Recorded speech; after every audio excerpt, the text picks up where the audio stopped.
is no disgrace. Don't be scared if you don't fit in. Look who's in the reject bin.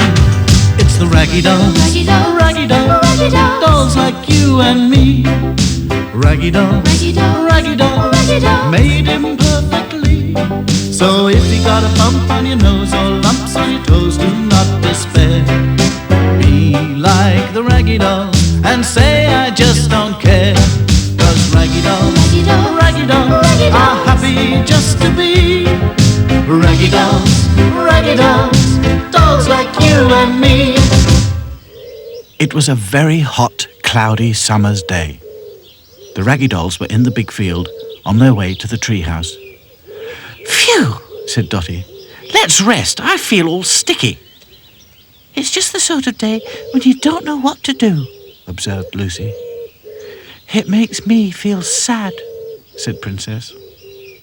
Everyone was feeling down in the dumps. I know, said Back to Front. Let's go and see Pumpernickel. He'll soon cheer us up. Everyone agreed. But when they got to Pumpernickel's field, he was feeling sad too. Oh, hello, he said wearily. What brings you dolls out here on a day like this? It's too stuffy indoors, explained Dotty. Explained the Scarecrow. I can't stand weather like this. It makes me all weak and feeble.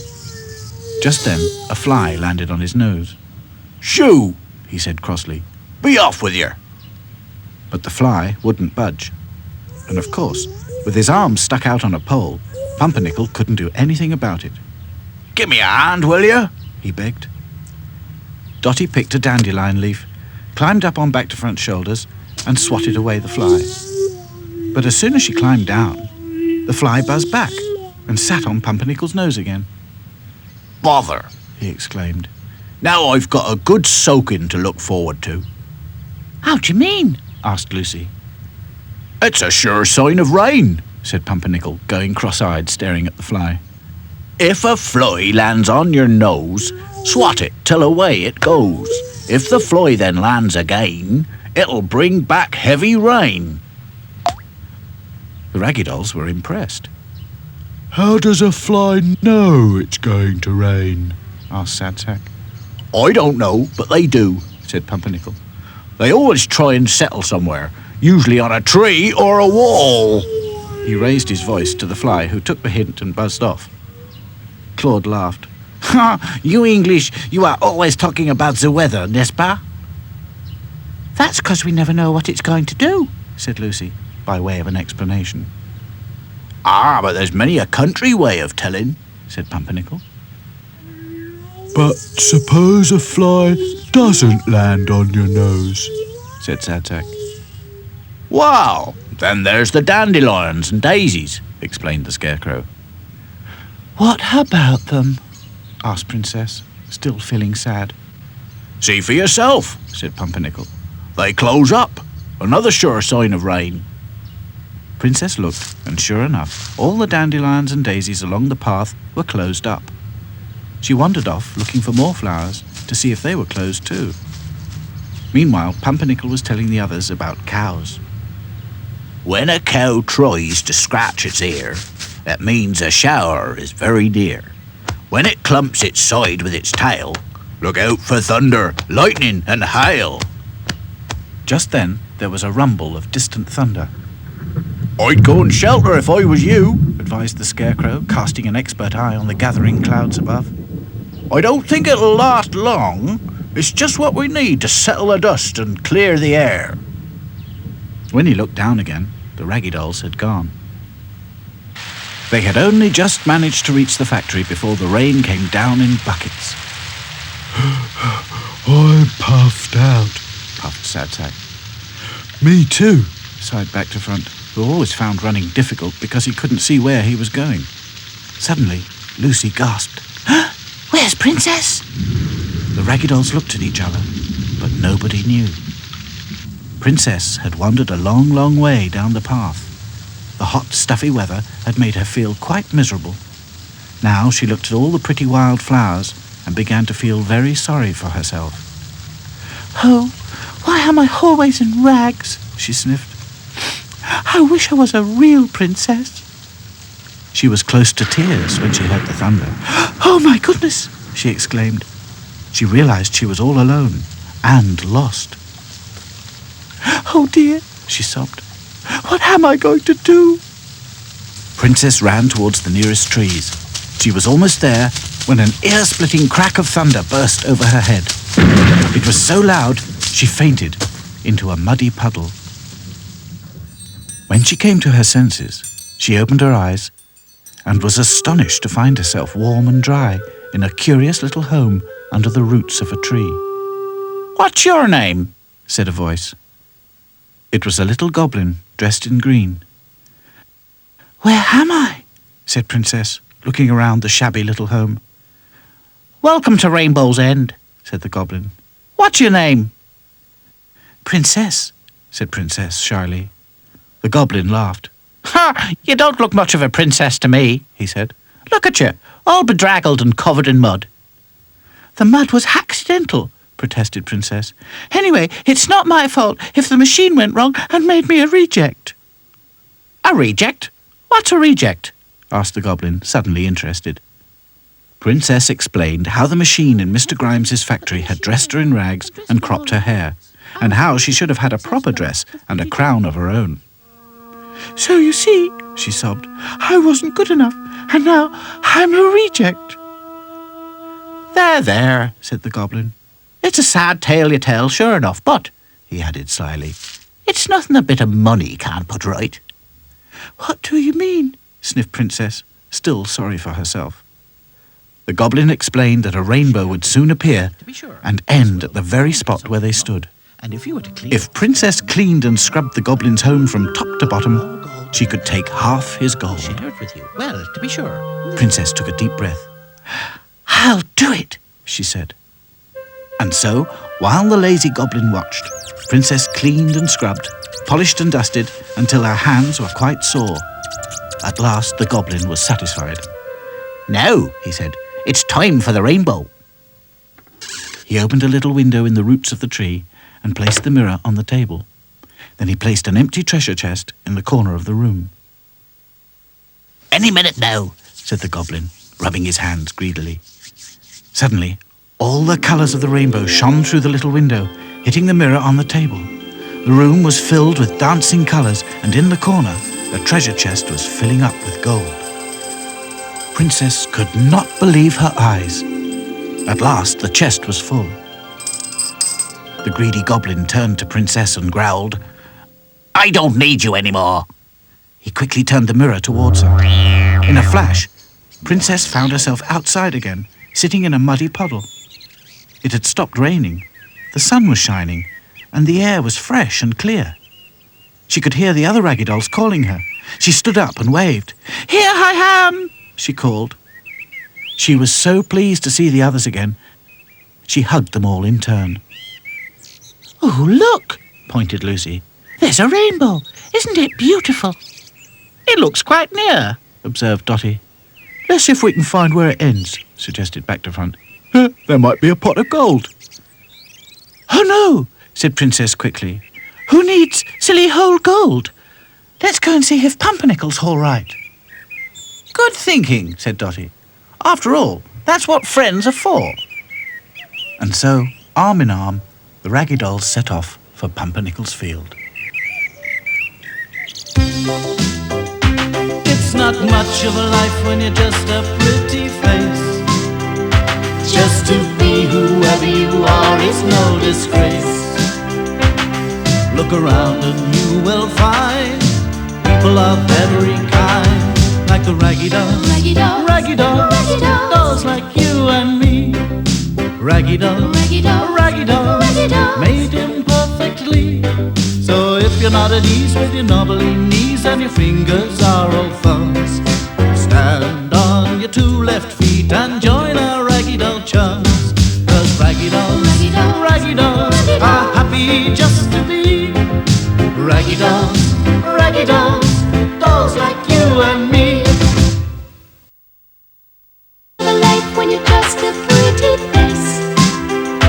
Just to be whoever you are is no disgrace.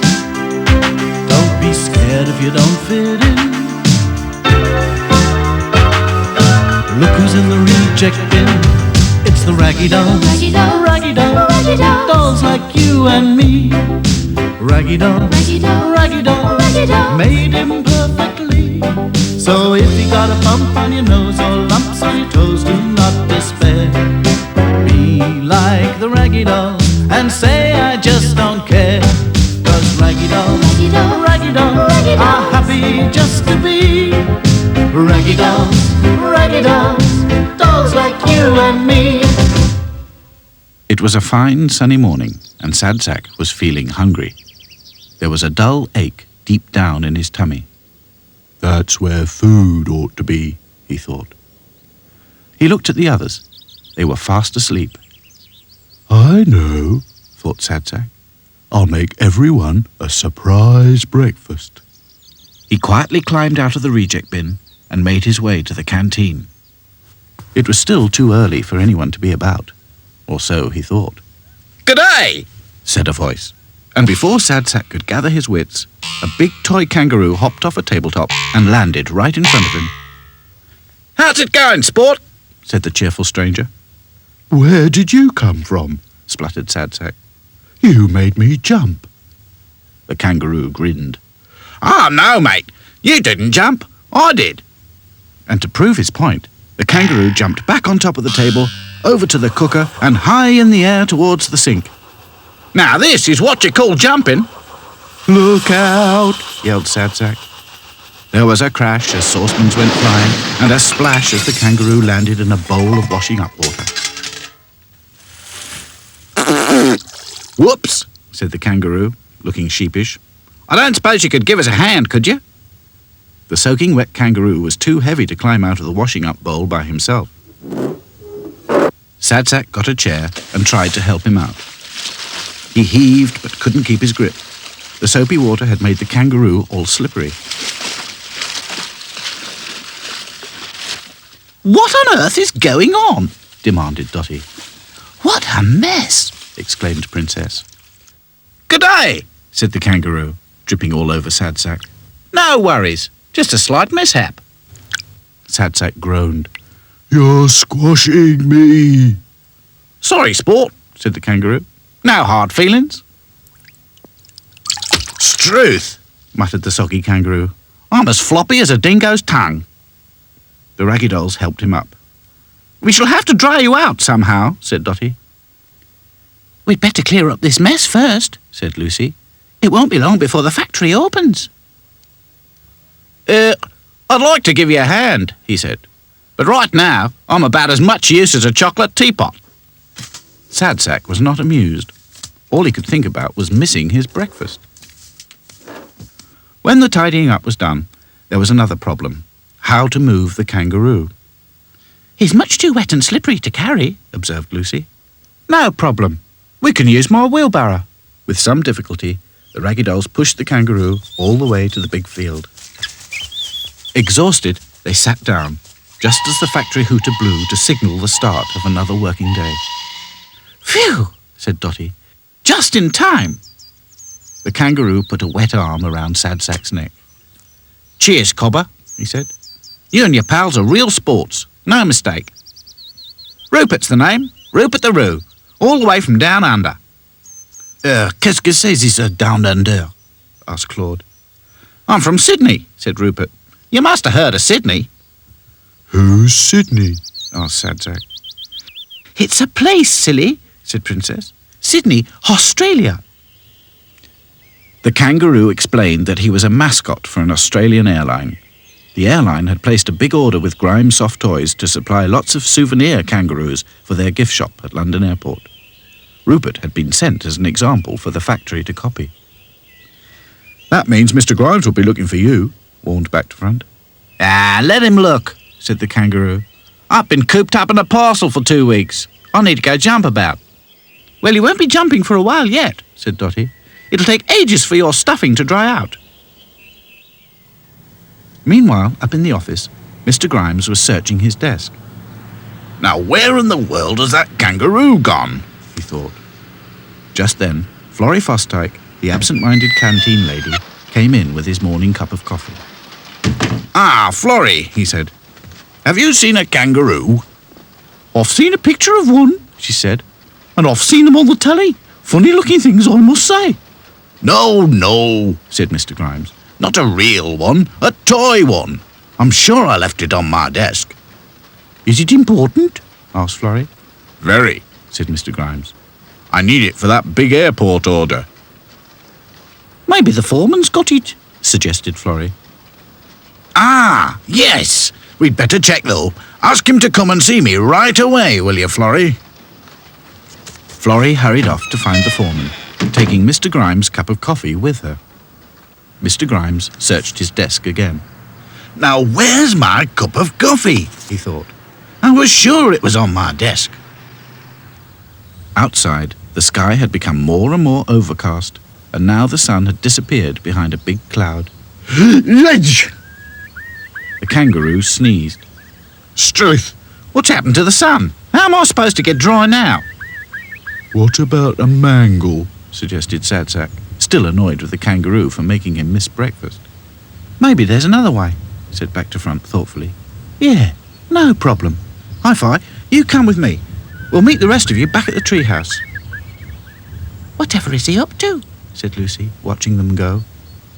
We'll find out soon enough, said Dotty. Come on, anything's better than sitting here waiting for the sun. The kangaroo sneezed again. Hedge!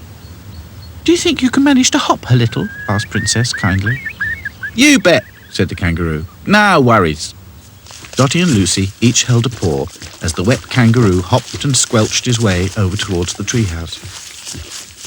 When at last they got there, Hi-Fi and Back to Front were waiting for them, with a long piece of rope and a short wooden plank. Right, said Back to Front. This is what we do. In no time at all, the Raggy Dolls had made a swing, tied to one of the highest branches above the treehouse. I don't get it, said the kangaroo. You will, chuckled Back to Front. You're looking at the Raggy Dolls Deluxe Kangaroo Spin Dryer. Everyone was puzzled until Back to Front explained. He told Rupert to put his tummy on the seat and hold tight. Next, the Raggy Dolls twisted the swing round and round until it was as high as it could go. Are you ready? Called Back to Front. Fair dinkum, replied Rupert. No worries. All right, let go, said Back to Front. Slowly at first, the swing began to unwind. Then it gathered speed. Faster and faster it went, throwing out drops of water like a shower of rain. The Raggy Dolls had to run for cover. Where am I? He said. Everything's going round and round. I'm as giddy as a fruit bat in a whirlwind. Maybe so, said Princess, but at least you're dry. Struth, you're right. It worked, said Rupert. Thanks, mates. You're real bonds of pals. Just then, the sun came out again. The kangaroo jumped for joy. Yahoo, yahoo, I'm Rupert the Roo! And he jumped and bounced all over the big field. Next day, Mr. Grimes was amazed to see the missing toy kangaroo back on his desk. And as for Sadsack, he overslept. Just to be on the safe side, he'd had his breakfast the night before. It's not much of a life when you're just a pretty face. Just to be whoever you are is no disgrace. Look around and you will find people of every kind, like the Raggy Dolls, Raggy Dolls, Raggy Dolls, Raggy Dolls, dolls like you and me. Raggy Dolls, Raggy Dolls, Raggy Dolls, Raggy Dolls, made imperfectly. So if you're not at ease with your knobbly knees and your fingers are all thumbs, stand on your two left feet and join our Raggy Doll chums. 'Cause Raggy Dolls, Raggy Dolls, Raggy Dolls Raggy are Dolls, happy just to be Raggy Dolls, Raggy Dolls, dolls like you and me. That was a... It's not much of a life when you're just a pretty face. Just to be whoever you are is no disgrace. Don't be scared if you don't fit in. Look who's in the reject bin. Raggy dolls, Raggy dolls, raggy dolls, Raggy dolls, dolls like you and me. Raggy dolls, Raggy dolls, raggy dolls, Raggy dolls. made him perfectly. So if you got a bump on your nose or lumps on your toes, do not despair. Be like the raggy dolls and say I just don't care. 'Cause raggy dolls, Raggy dolls, raggy dolls Raggy are dolls. happy just to be raggy dolls, raggy dolls, dolls like you and me. It was a cold and frosty Saturday morning. All the Raggy Dolls were asleep, except for Dotty. She was out jogging. The cold air stung her nose, but she didn't mind. She stopped to catch her breath. Where are you going, my pretty? Said a voice. Oh, good morning, said Dotty. I didn't see you there. Sorry if I startled you, Cackled the bird, not sounding sorry at all. Oh, that's all right, said Dotty. I was just thinking what a lovely morning it is. Everything looks so magical? suggested the raven. Why, yes, agreed Dotty. I suppose frost is a kind of magic. The raven screeched with laughter. Then you'd better enjoy it while you can. Whatever do you mean? Asked Dotty. Don't you know what day it is today? Of course I do. It's Saturday. Now, if you don't mind, I'm getting cold and... No, snapped the raven. The date! I mean the date! I'm not sure. Sorry, my dear. I didn't mean to shout. Am I forgiven? I suppose so, said Dotty. But will you excuse me? I really ought to be going. Of course, my pretty. Of course. The raven watched as Dotty jogged away into the mist.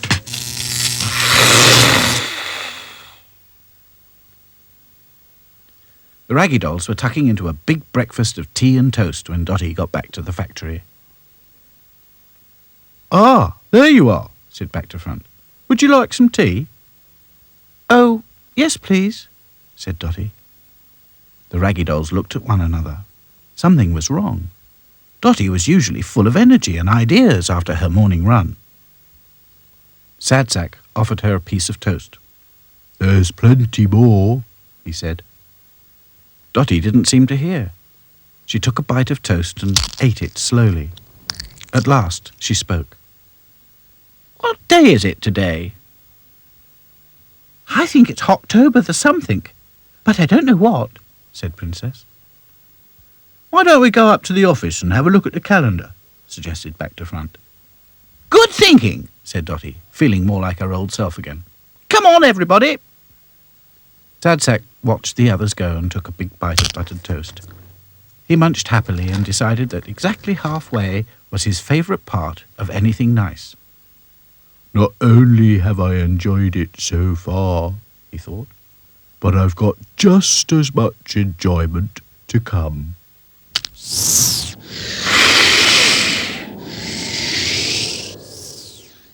Up in Mr. Grimes' office, the others were checking the desk calendar. It's October the 31st, said Lucy. What's so special about that? Wondered Princess. Of course, exclaimed Dotty. Honestly, how could I be so dim? I do not understand, said Claude. Halloween, said Dotty. Tonight is Halloween. I've always wondered when it was, said Princess. And now we know, said Lucy, feeling excited and very brave. I do not know, protested Claude. What is this Halloween? Oh, it goes right back to olden times, said Dotty, when people believed in witches and goblins and spooky things. That's right, said Back to Front. Nowadays they just have parties where they dress up and try and scare each other. And I think that's precisely what we should do, announced Dotty. Ooh, said Lucy. Do you mean have a Halloween party all of our own? Dotty nodded, and everyone agreed. Let's go and tell Sad Sack, stammered Hi-Fi. It's not fair, moaned Sad Sack. Why aren't Back to Front and Hi-Fi getting dressed up? Because they're working on a special display or something, said Dotty. It's a surprise, explained Lucy. Something to do with lights and laser beams, Hi-Fi said. I can't wait, said Princess. It sounds really exciting. And scary, added Lucy. I don't see the point in trying to scare each other, said Sadsack. We all know who we are, dressed up or not. Cheer up, mon ami, said Claude. You can help me barbecue the sausages on the bonfire. Sadsack had completely forgotten about the bonfire and the sausages. Maybe Halloween parties aren't so bad after all, he thought. By the time it was dark, everything was ready for a really scary night. The Raggy Dolls made their way to the small field near the treehouse. It was soon safe enough to stand near the little bonfire and keep warm. Claude and Sadsack took their long devil's forks and began cooking sausages. Where have Back to Front and Hi-Fi got to? Wondered Dotty. I wonder what their surprise will be like, added Lucy. No sooner had she spoken than a strange green light appeared in the sky. The Raggy Dolls all clapped. The Raggy Dolls cheered and clapped again. Sadsack quite forgot what he was doing and burnt a sausage. Brilliant, cried Dotty. What an ugly old hag! The Raggy Dolls laughed. How dare you! Screeched the witch. I'll turn you all into cabbages! Oh dear, Lucy giggled. Then we shall all be as green as you. Silence! Screamed the witch. How dare you laugh at me! Be off with you, taunted Princess, or you won't get any sausages. The Raggy Dolls laughed and laughed, and the witch got smaller and smaller and disappeared in a puff of green smoke. Bravo, Back to Front, shouted Claude. Encore, Hi-Fi! Come on, get your saucissons! There was no reply. Perhaps they're putting everything away, suggested Lucy. The fire had nearly gone out by the time Back to Front and Hi-Fi joined them. Everyone clapped again. We've saved you some sausages, said Sadsack. Well done, exclaimed Dotty. That was a simply splendid, marvellous show. What show? Stammered Hi-Fi. Yeah, said Back to Front, puzzled. We had a few problems with the laser beams, so we made this instead. He held up a rather feeble-looking skeleton made of wood. Lucy's knees started knocking. Then who made the witch? She whimpered. Which witch? Said Back to Front. The witch! Oh, never mind, said Dotty. Just keep laughing, everybody. Why? Asked Hi-Fi. It's obvious that real witches don't like being laughed at, whispered Princess. Ha ha ha! What a silly old witch, called Dotty. Let's all go home now, ha ha ha! And laughing as loudly as they could, the Raggy Dolls walked and then ran back to the factory as fast as their legs could carry them.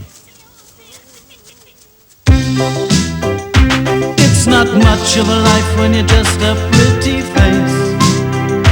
Just to be whoever you are is no disgrace.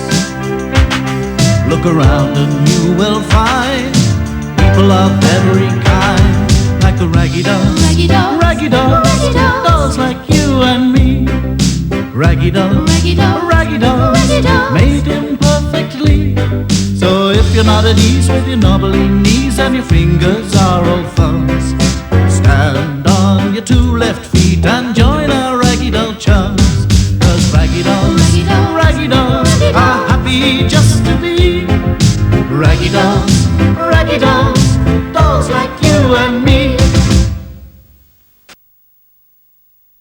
Much of a life when you're just a pretty face. Just to be whoever you are is no disgrace. Don't be scared if you don't fit in. Look who's in the reject bin. It's the the raggy dolls, Raggy dolls, raggy dolls, raggy dolls, dolls like you and me. Raggy dolls, raggy dolls, raggy dolls, raggy dolls. made him perfectly. So if you got a bump on your nose or lumps on your toes, do not despair. Be like the raggy dolls and say I just don't care. 'Cause raggy dolls, Raggy dolls, raggy dolls raggy dolls. are happy just to be raggy dolls, raggy dolls, dolls like you and me. It was the afternoon of November the 5th. The Raggy Dolls were up in the treehouse, explaining to Claude all about bonfire night. But I do not understand. Why did this Guy Fawkes wish to blow up the Houses of Parliament? I don't really know, said Dotty. Anyway, they caught him, and that's why people remember the 5th of November. I think it's horrible burning someone on a bonfire, no matter what they've done, said Lucy solemnly. Yeah, agreed Back to Front. But that was in the old days. People are much more civilized now. Anyway, the fireworks are lots of fun, said Princess. We should get a good view from up here. Sad Sack was more interested in the future than in history. I think we ought to have something to nibble while we watch, he suggested. Good thinking, said Dotty. Let's go and see what's in the canteen. Some soup would be nice, said Lucy. Good idea, said Back to Front. Florrie Fosdyke's always got soup. Maybe there's a thermos flask we can borrow. Excited about what sort of soup it might be, the Raggy Dolls set off down the stairs inside the old hollow tree. They were halfway across the big field when Claude suddenly stopped. Zut alors, He said. we have forgotten to add the door of the treehouse. Bother, said Dotty. Does it matter? Said Lucy. It won't be gone long. I will go, Said Claude. it is how you say, better safe than sorry. The others watched as Claude ran back towards the treehouse. Oh no! Exclaimed Princess. Look! 3 big boys had appeared. They were walking along the hedgerow towards the treehouse, gathering wood for their bonfire. Claude saw them and threw himself to the ground. There was no time to hide. He froze. He could hear the boys coming nearer. Suddenly, their feet were right next to him. Hello, Said one. what have we here? Nah, it's just a doll, said another. Some kid must have dropped it. Sling it in the edge. Nah, Said the biggest. I've got an idea. So saying, he picked up Claude by his legs, tossed him in the air, and caught him again. Horrified, the Raggy Dolls watched as the boys took Claude away with them. Oh no, Said Sad Sack. Lucy began to tremble. What are they going to do with him? She whimpered. We must follow them, Said Dotty. we've got to help Claude escape. The boys took Claude to where they had their bonfire. They climbed through a hole in a fence and into the yard of a disused paint factory. The Raggy Dolls peeped through the hole. That's a dangerous place to have a bonfire. Whispered Hi-Fi. Yeah, Agreed Back to Front. maybe there's still some old paint and chemicals about. One thing's for sure, Said Dotty. those boys are not supposed to be there. And neither is Claude. Added Lucy. As she spoke, one of the boys let off a banger. Shut up, Said the biggest boy, who was holding Claude. Do you want us to get chucked out of here? what's she gonna do with that doll then? Sneered the boy with the bangers. Play mothers and fathers? Let's burn him, said the other boy. He can be Guy Fawkes. Nah, Said the big boy. I got a better idea. Find a bit of string. Claude was terrified, but he dare not move, even when the boy idly swung him upside down by his legs.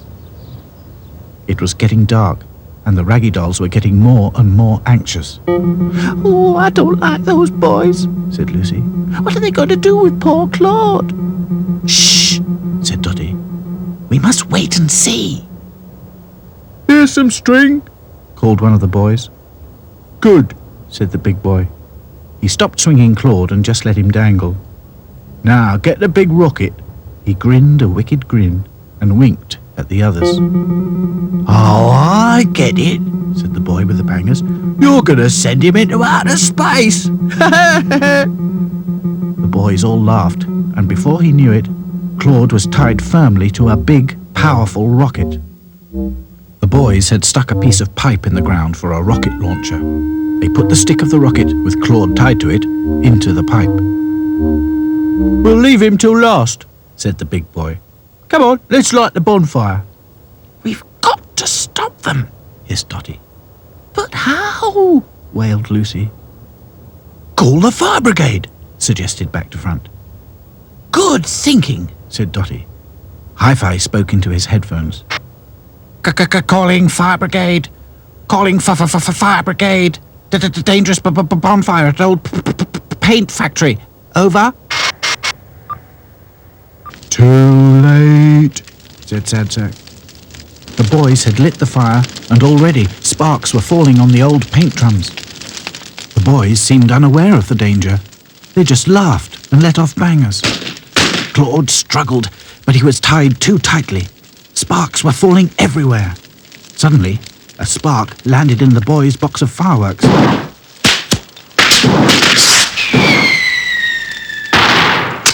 Oh no! cried the big boy. I told you they should be in a tin, wailed another. Just then, there was a big bang as a shed caught fire. The sound of the fire engine got nearer and nearer. Let's get out of here, yelled the big boy. The Raggy Dolls ducked as the boys rushed towards the hole in the fence. They'd forgotten all about Claude, but the Raggy Dolls hadn't. Raggy Dolls to the rescue! Back to Front climbed on Sad Sack's shoulders and cut Claude loose with his penknife. They all ran for their lives. They just got through the hole in the fence when a spark set off the big rocket. Whoosh! High up into the night sky, where it exploded into 3 different colours. Zut alors, gasped Claude. Merci beaucoup, mes amis. That could have been me. At that moment, the fire brigade arrived. Lucky we got the warning in time, said the chief. Stupid kids. They ought to ban selling fireworks. They quickly put out the fires. I don't know why they don't go to the organised displays. They're safer and so much better. RD52, come in, please. RD52, come in, please. Quick, lads, called the chief.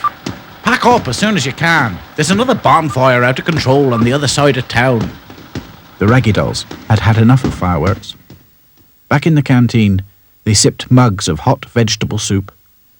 Those poor firemen, said Lucy, risking their lives because of stupid people. Yeah, said Back to Front. Maybe people are not so civilised these days after all. Oui, maybe so, said Claude. But from this day, mes amis, I somehow think I too will always remember the 5th of November. It's not much of a life when you're just a pretty face. Just to be whoever you are is no disgrace. Look around and you will find people of every kind, like the Raggy Dolls, Raggy Dolls, Raggy Dolls, Raggy Dolls, dolls like you and me.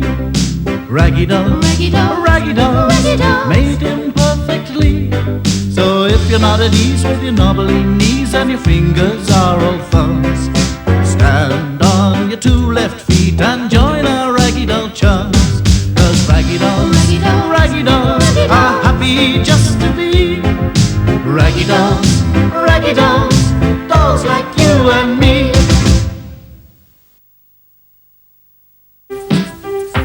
It's not much of a life when you're just a pretty face. Just to be whoever you are is no disgrace. Don't be scared if you don't fit in. Look who's in the reject bin. It's the Raggy Dolls, Raggy Dolls, Raggy Dolls, Raggy Dolls, dolls like you and me. Raggy doll, Raggy doll, raggy doll, raggy doll. made him perfectly. So if you got a bump on your nose or lumps on your toes, do not despair. Be like the raggy doll and say I just don't care. 'Cause raggy doll, Raggy doll, raggy doll, raggy doll. are happy just to be raggy dolls, dolls like you and me. It was very early on a bright sunny morning, and the Raggy Dolls were out hiking on the moors. They each carried a knapsack with some orange squash and a packed lunch inside. But this was to be no ordinary hiking day. They had found one of Mr. Grimes's old survey maps, and on it was marked a place that TV. So keep drawing and look out for your artwork on Pop Art. Pop art. We're the Cheeky Monkeys and it's our show.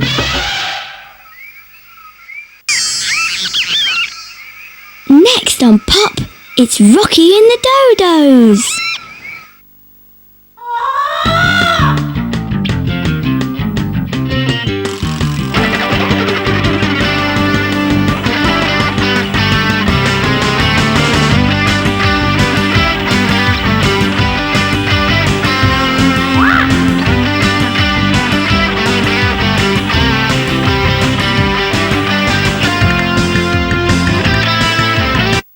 Good thinking, said Dotty.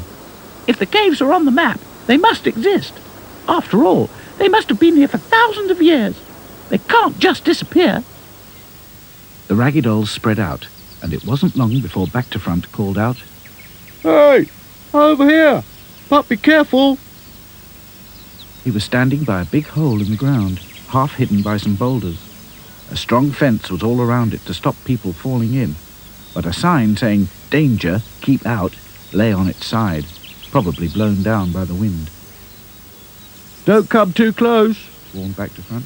It's very, very deep. Then come away from the edge, said Dotty. We don't want any accident. No problem, said Back to Front. He rejoined the others, and after they had fixed the sign back upright, the Raggy Doll sat down and wondered what to do. It's obviously one of those caves that only potholers go into, said Dotty. What a nuisance. What are potholers? Said Sad Sack. People who like to explore underground, explained Hi-Fi. Yeah, said Back to Front. Like mountaineers in reverse. Does that mean we can't go in? Said Lucy, almost hopefully. I'm afraid so, said Dotty. You need special equipment to go down there. It would be too dangerous for us. Just then, a rabbit came hopping by. He was very surprised to see the Raggy Dolls. Gosh, he said. What kind of people are you? We're not people, explained Lucy. We're dolls. Ah, didn't think you were real people, said the rabbit. The only people I've ever seen are huge compared to you. What are you doing up here? We came to look at the caves, said Dotty. But they're too dangerous, added Lucy. We saw them on a map, said Back to Front. But we didn't know we needed ropes. You don't need ropes, said the rabbit. I know another way. It's no good for people, but it's just right for dolls your size. Great, stammered Hi-Fi. What are we waiting for? The rabbit led them to another entrance under a big stone. It was just a crack in the rocks, but it turned into a small tunnel. Soon the Raggy Dolls were walking down a steep slope, deeper and deeper underground. It was very damp and quite dark, but they could see daylight ahead of them. It must be coming from the main entrance, said Back to Front. That's right, said the rabbit. You'll soon be underneath it. I'll say goodbye now. There's not much to eat down here. The Raggy Dolls thanked the rabbit for his help and carried on down the tunnel towards the main cave. Soon they were in a big chamber lit by a bright shaft of sunlight. Strange pointed rocks hung from the roof of the cave and dripped water onto other pointed rocks that seemed to grow up out of the floor. Gosh, said Dotty. Stalagmites and stalactites. I beg your pardon, said Sad Sack. That's what those pointed rocks are called, said Lucy. But I can never remember which is which. Stalactites hang and stalagmites stick up, said Dotty. I looked it up before we came. They're very impressive, said Princess, especially when you think of how long it took for them to grow. Rocks don't grow, do they? Said Sad Sack, thinking he was being teased. These ones do, said Back to Front. See those strips? Each one contains tiny bits of stone. Some bits stick to the top one, making it longer, and some bits land on the bottom one, making it taller. It takes ages. Attention, said Claude, who was standing by a large pool of water. Voila! Something has been here before us. He pointed to some large webbed footprints that seemed to lead straight into the water. The others gathered round, and Lucy's knees began knocking. Oh, I don't like this. Maybe there's a creature that lives down here, a sort of prehistoric monster perhaps, and this is its cave. Nah, said Back to Front, not too sure. All the dinosaurs are extinct. They died out years ago. What about the Loch Ness Monster? Said Princess. According to some people, that exists. Let's go, said Sad Sack, convinced they had discovered a cave nest.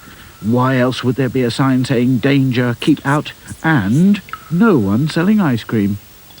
Keep calm, said Dotty. There's got to be a sensible explanation. Just then, bubbles started rising in the deep pool of water. Look, stammered Hi-Fi, pointing at two bright lights under the water.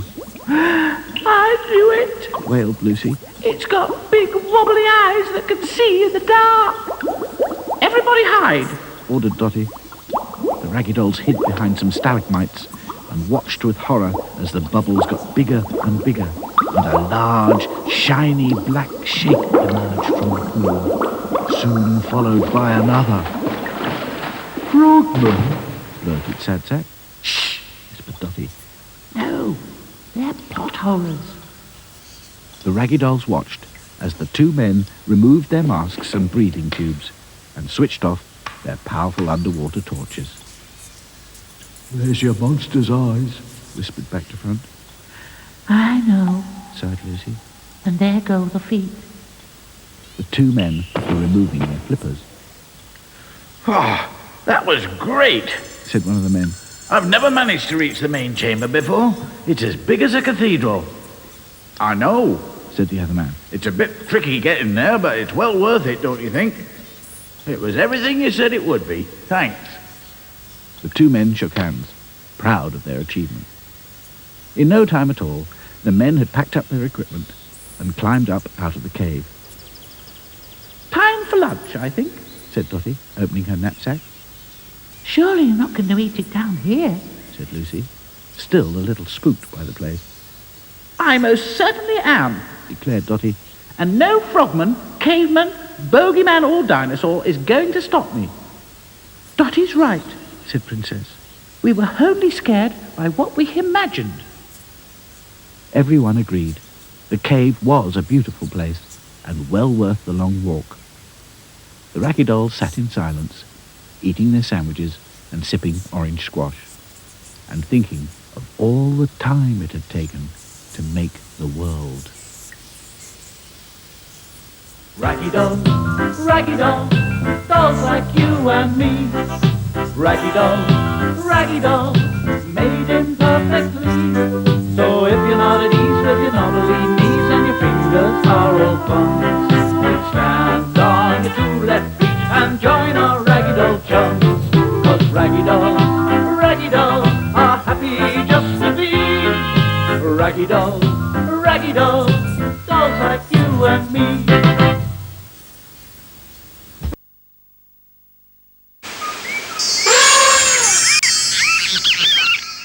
Next, we're off to Grimes Toy Factory to see the Raggy Dolls.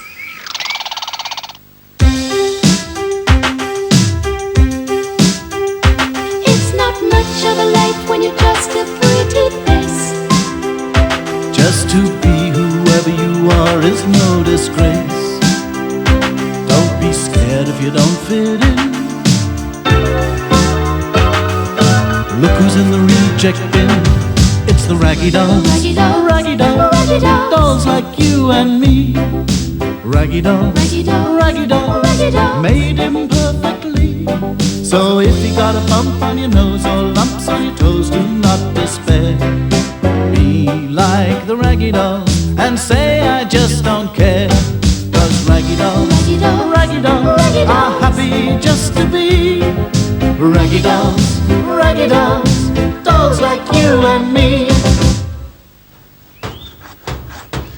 It was a busy morning in the factory yard.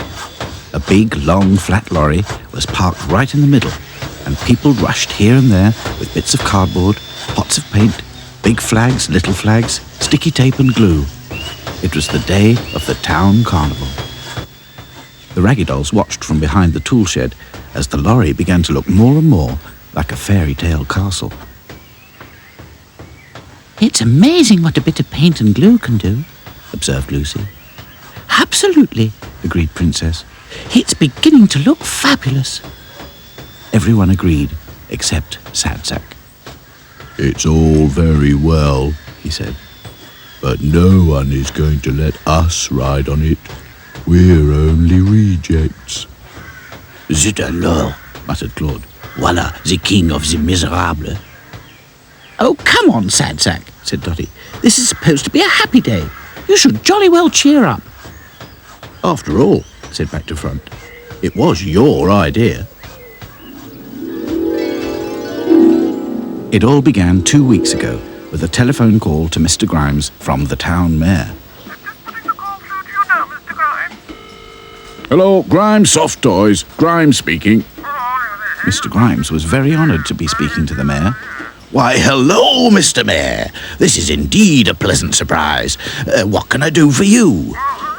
Mr. Grimes listened wide-eyed as the mayor invited him to design a float and take part in the town carnival. Oh, yes, I can see it would be good publicity. Consider it done, Mr. Mayor. You can rely on all of us here at the factory to put on a gala display. Goodbye. But when he put the phone down, he couldn't think of what to do. He decided to go and see Florrie, the absent-minded canteen lady. Florrie had just finished washing up the lunch things, and Sad Sack was hiding behind some saucepans on the shelf. He was feeling a little peckish and had his eye on a big piece of treacle tart that no one had wanted. Florrie dried her hands. Right, that's it then. For another day at least. Time I was off shopping. Good, thought Sad Sack. He could almost taste the treacle tart. Just then, Mr. Grimes came in. Ah, Florrie, can you spare me a minute or two? Sad Sack's heart sank as he listened to Mr. Grimes explaining all about the carnival. Hurry up and go, he thought. Well, anyway, we've got 2 weeks to think about it, concluded Mr. Grimes. I just thought I'd let everybody know, and then we can all choose the best idea. Right you are, Mr. Grimes, said Florrie. I'll have a jolly good think then. At last they were gone, and Sad Sack helped himself to the treacle tart. In no time at all, he was on his way across the big field to the treehouse, where he planned to eat the delicious gooey tart all by himself. I wonder where the others are, he suddenly thought. Sad Sack stopped. He knew he ought to share the treacle tart, or at least offer to, but he'd waited so long for it, and it looked so tempting. I bet they're up in the tree house, he muttered. He quickly decided that if he didn't look for the others, then he wouldn't be able to find them. It was the perfect excuse. He sat down in the middle of the big field and lifted up the treacle tart. But before he could take a bite, a wasp appeared, and then another. Said the first. Treacle tart. Yummy, said the other. My favourite. Buzz off, said Sad Sack crossly. You're not going to eat that all by yourself, are you? Demanded a third wasp. No, fibbed Sad Sack, starting to flap. Go away. I've got to share this with my friends. The wasps got annoyed and began talking all at once. Don't flap at us. Sting him. Call the others. Treacle tart, everybody! Sad Sack groaned as more and more wasps arrived. He got up and ran as fast as he could. Quick, after him. Don't let him get away. The Raggy Dolls were up in the treehouse doing some drawing and colouring. It was all very peaceful, until they heard Sadsack come puffing up the secret stairway. Help! Save me! He gasped. "Whatever's the matter?" said Lucy in alarm. Wasps! Wailed Sadsack. They're after my treacle tart. "Calm down," said Dotty. "There are no wasps, and as far as I can see, no treacle tart." Oh no, I must have dropped it. Sadsack was so upset about losing his treacle tart that he didn't mention anything about the carnival until bedtime. "How exciting," said Princess. "Perhaps we should think of some ideas too." Everyone agreed. "I wish you'd told us before," said Lucy. "We could have drawn our plans in the treehouse this afternoon." "No problem," said Back to Front. "We've got 2 weeks. Let's see what the factory people think of, then maybe we'll be able to help." Good thinking, said Dotty with a yawn. I'm sleepy. Good night, everyone. The Raggy Dolls wished each other good night and were soon fast asleep. A whole week went by, and no one at the factory could think of an idea that everybody liked. Mr. Grimes was getting concerned. The Raggy Dolls listened outside the canteen window as he told Florrie that something had to be decided soon. I've organised a lorry, but that's all. There's only 1 week to go now. Have you thought of anything yet, Florrie? To be honest, Mr. Grimes, it slipped my mind. I'm ever so sorry. The Raggy Dolls decided then and there to come up with some ideas of their own. All day long, they drew ideas of how the lorry could be decorated. Hi-Fi drew a spaceship. Claude drew the Eiffel Tower. Dotty drew a South Sea island. But everyone agreed that Sadsack was the best of all. He'd drawn a fairy tale castle, with princess dolls looking out of the windows and teddy bear soldiers guarding the ramparts. Who are they guarding against? Said Lucy. Wasps, said Sadsack, quite seriously. Dotty smiled. Come on, it's late. We'd better be getting back. We'll think of a way of showing it to Mr. Grimes in the morning. But that night, the Raggy Dolls had a visitor. It was Mr. Grimes. He was walking around the factory, hoping for inspiration. He looked in the reject bin and saw the Raggy Dolls. More rejects, he grumbled. I'll throw them out myself. He gathered up the Raggy Dolls and was just about to leave when he noticed a piece of paper. It was Sadsack's drawing. Mr. Grimes picked it up and dropped the 4 Raggy Dolls back in the bin. He studied the drawing.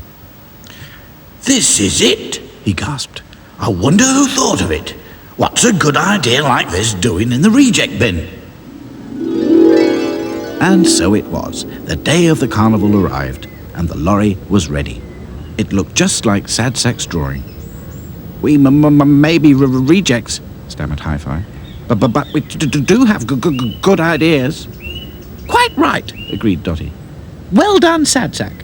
Just think of the pleasure all the children would get from seeing your idea. But Sadsack still looked glum. I'd rather see it for myself and be part of the parade, he said. Wouldn't you rather be in a nice empty canteen? Smiled Lucy. With no wasps, chuckled Back to Front. What do you mean? Demanded Sadsack. Claude grinned. We have met you under the treacle tart, mon ami. Are you not hungry? Sadsack was overjoyed. Oh, yes, now you mention it, but I do hope you will all share it with me. Raggy dolls, dolls like you and me. Raggy dolls, made imperfectly. So if you're not at ease with your knobbly knees and your fingers are all thumbs, stand on your 2 left feet and join our Raggy Doll chums. 'Cause Raggy dolls are happy just to be Raggy dolls, dolls like you and me. That was a super duper episode.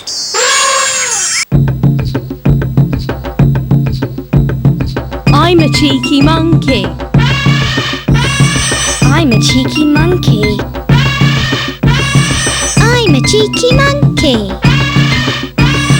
We're the Cheeky Monkeys and it's our show.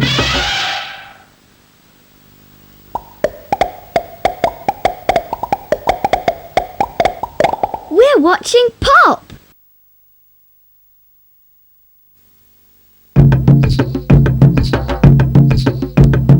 I'm a cheeky monkey. I'm a cheeky monkey.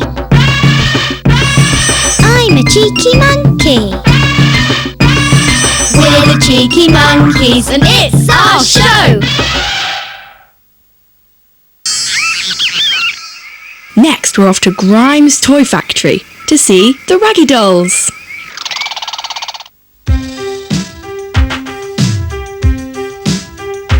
It's not much of a life when you're just a pretty face. Just to be whoever you are is no disgrace. Don't be scared if you don't fit in. Look who's in the reject bin. It's the Raggy Dolls. Raggy Dolls. Raggy Dolls. Raggy Dolls. Dolls like you and me. Raggy Dolls. Raggy Dolls. Raggy Dolls. Raggy Dolls. Made him perfectly. So if you got a bump on your nose or lumps on your toes, do not despair. Be like the Raggy Dolls and say I just don't care. 'Cause Raggy Dolls, Raggy Dolls. Raggy Dolls, Raggy are Dolls. happy just to be Raggy Dolls, Raggy Dolls, dolls like you and me. One morning, the Raggy Dolls were in the tool shed, watching back to front, finishing off making something. "Whatever is it?" said Princess. "It's a game," explained back to front. The Raggy Dolls watched as he marked each of the holes from left to right with a number. Dotty began to get impatient. "If it's a game, what does it do?" "It doesn't do anything," grinned back to front. "We just stand it up and aim marbles at the holes." I don't understand, said Sad Sack. Back to front explained the rules. Each of the Raggy Dolls would take turns to be the bridge keeper. Any marble that missed would belong to the bridge keeper, but if a marble went through a hole marked with a number, the bridge keeper would have to pay the same number of marbles. "You mean if I got a marble through a hole marked 3, I'd get 3 marbles?" asked Lucy. "That's right," said Back to Front. "What happens if you go through the hole marked with a nothing?" demanded Claude. "You get your marble back," said Back to Front. "It sounds like fun," said Princess. "Yes," agreed Dotty, "but haven't we all forgotten something?" The Raggy Dolls looked at her. "We haven't got any marbles," she said. "No problem," said Back to Front. He fished in his pocket and brought out 3 small pebbles. "We can use these," he said. "It's amazing how many round stones there are if you look for them." The Raggy Dolls decided then and there to go on a marble hunt. "Whoever finds the roundest stone can be the first bridge keeper," declared Back to Front. The Raggy Dolls spread out and searched along the paths and dried up ditches, and soon found that Back to Front had been absolutely right. It was amazing how many round stones there were when you actually looked for them. Soon, each of the Raggy Dolls had collected enough to play the game. While they weren't as perfectly round as a marble, they were certainly able to roll.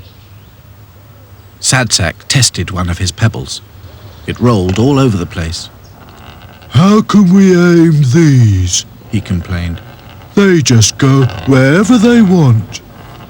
I think it would be all the more fun if they do go whole wiggly, said Princess.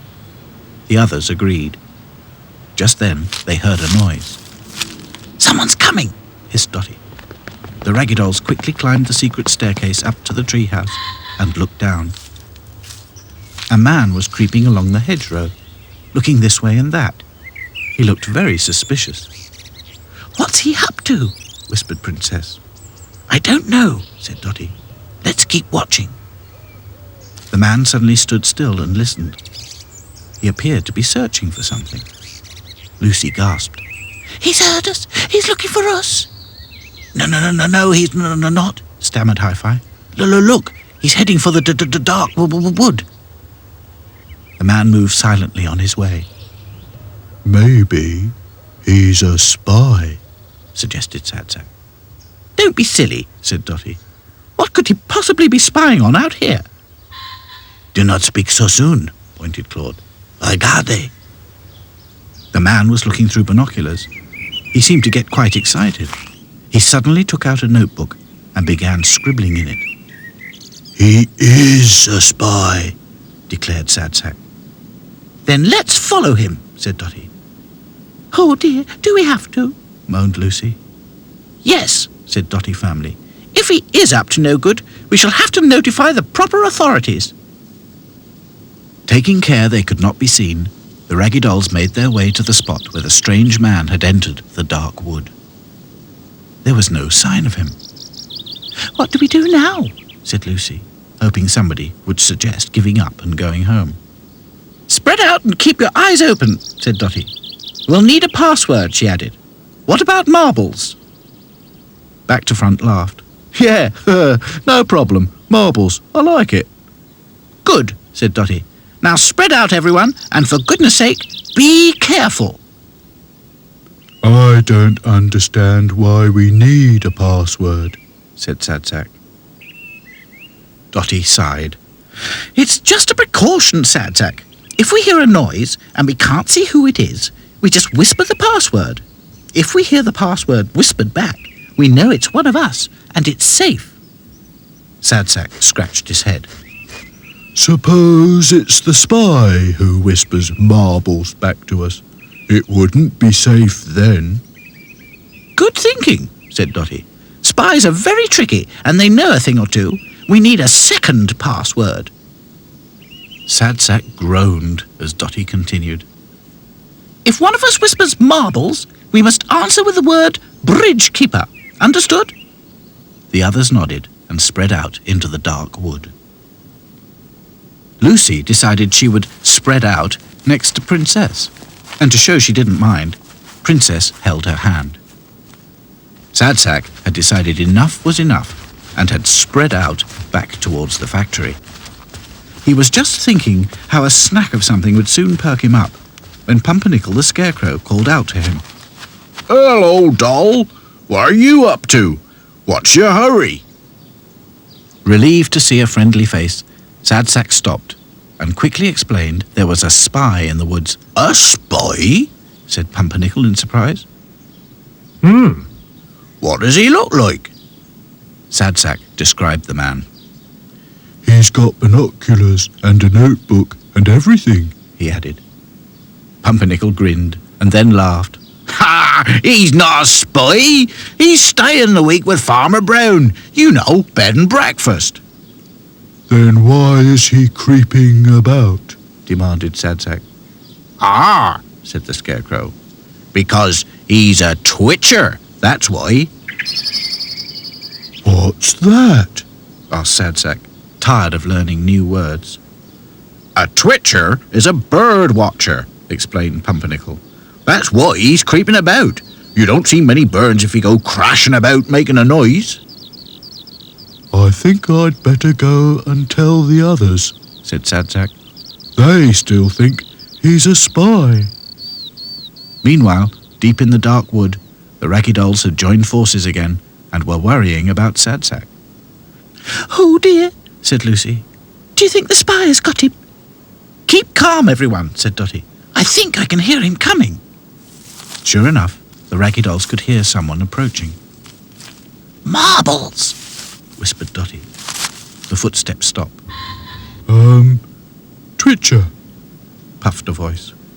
It's the spy, gasped Lucy. It sounded a bit like Sad Sack to me, said Princess. Marbles, whispered Dotty again, only louder this time. Oh, bird watcher, came the reply. Back to Front chuckled. It is Sad Sack. He's forgotten the password. Nevertheless, the Raggy Dolls were very pleased to see him safe and sound again. After he had explained about the bird watcher, everyone agreed they'd all been a bit silly. It just proves you can't judge by appearances, said Dotty. You can when it comes to round stones, though, said Back to Front. Oh, yes, said Princess. Let's see who's got the roundest one. It was Sad Sack. That makes me the first bridge keeper, said Sad Sack. At last, said Dotty. You've remembered the password. The Raggy Dolls all laughed and got on with their new game. It's not much of a life when you're just a pretty face. Just to be whoever you are is no disgrace. Look around and you will find people of every kind, like the Raggy Dolls, Raggy Dolls, Raggy Dolls, Raggy Dolls, dolls like you and me. Raggy Dolls, Raggy Dolls, Raggy Dolls, Raggy Dolls, made him perfectly. So if you're not at ease with your knobbly knees and your fingers are all fuzz, stand on your two left feet and join our Raggy Doll chums. 'Cause Raggy Dolls, Raggy Dolls, Raggy Dolls Raggy Dolls, are happy just to be Raggy Dolls, Raggy Dolls, dolls like you and me.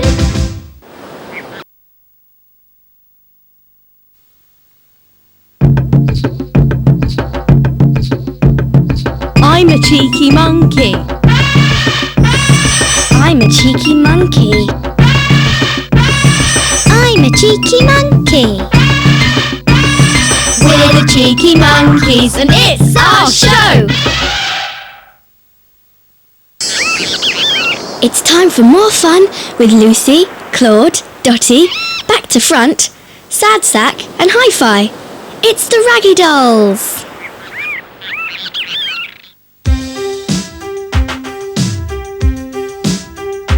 It's not much of a life when you're just a pretty face. Just to be whoever you are is no disgrace. Don't be scared if you don't fit in. Look who's in the reject bin. It's the Raggy Dolls, Raggy Dolls, Raggy Dolls, Raggy Dolls, dolls like you and me. Raggy Dolls, Raggy Dolls, Raggy Dolls, Raggy Dolls, made him perfectly. So if you got a bump on your nose or lumps on your toes, do not despair. Be like the Raggy Dolls and say I just don't care. 'Cause Raggy Dolls, Raggy Dolls, Raggy Dolls Raggy are Dolls, happy just to be Raggy Dolls, Raggy Dolls, dolls like you and me. The Raggy Dolls had spent the morning making a picnic, and now they were calling on old Edward, Mr. Grimes's boyhood teddy bear. As they climbed through the cat flap in the cottage back door, they could hear strange noises coming from the living room. "Oh dear," sighed Princess. "I'm afraid he's watching television again." Princess was right. The old teddy bear was sitting in Mr. Grimes's armchair, and the television was full on. I know. Keep your covers on. I'm telling the man, shut up, or I'll put a bag over your head. Right. They're huge. They're mega. They're rad, fab, and ginormous. What?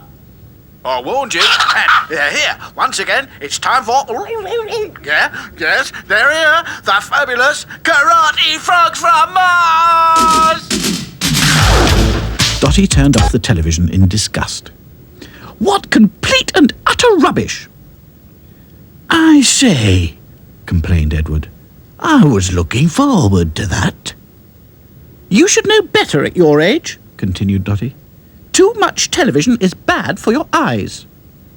Dotty's right, added Hi-Fi, "especially if you sit too close." "My eyes are all right," protested the old teddy bear. "There was no need to switch the set off." "It's a beautiful day outside," said Lucy, changing the subject, "and we've made you a lovely picnic." "Eh? A picnic, you say? Oh, good," said the old teddy bear. "I love picnics." This is the life, said Sad Sack, licking his lips and feeling full. Old Edward agreed.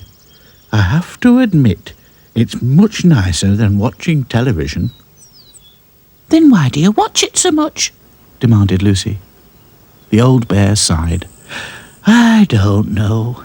Perhaps it's because television wasn't around much when I was young."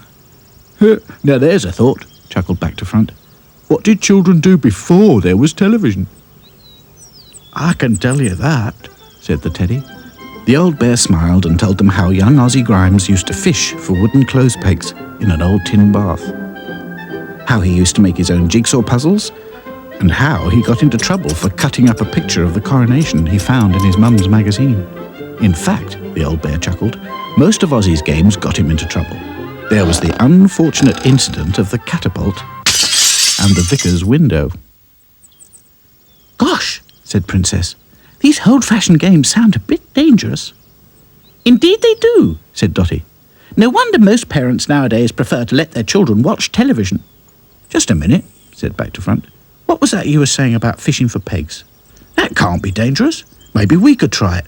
It sounds fun. Where are we going to find wooden pegs? Demanded Sad Sack. No problem, said Back to Front. I'll make some little wooden fish. Magnets, stammered Hi-Fi. We could use magnets. The Raggy Dolls were puzzled. Magnets don't float, said Sad Sack. Even I know that. No, explained Hi-Fi. If we use magnets, then we won't need water. Follow me. Meanwhile, up in the office, Mr. Grimes was not a happy man. He put down the telephone and looked glum. This is not my day, he thought.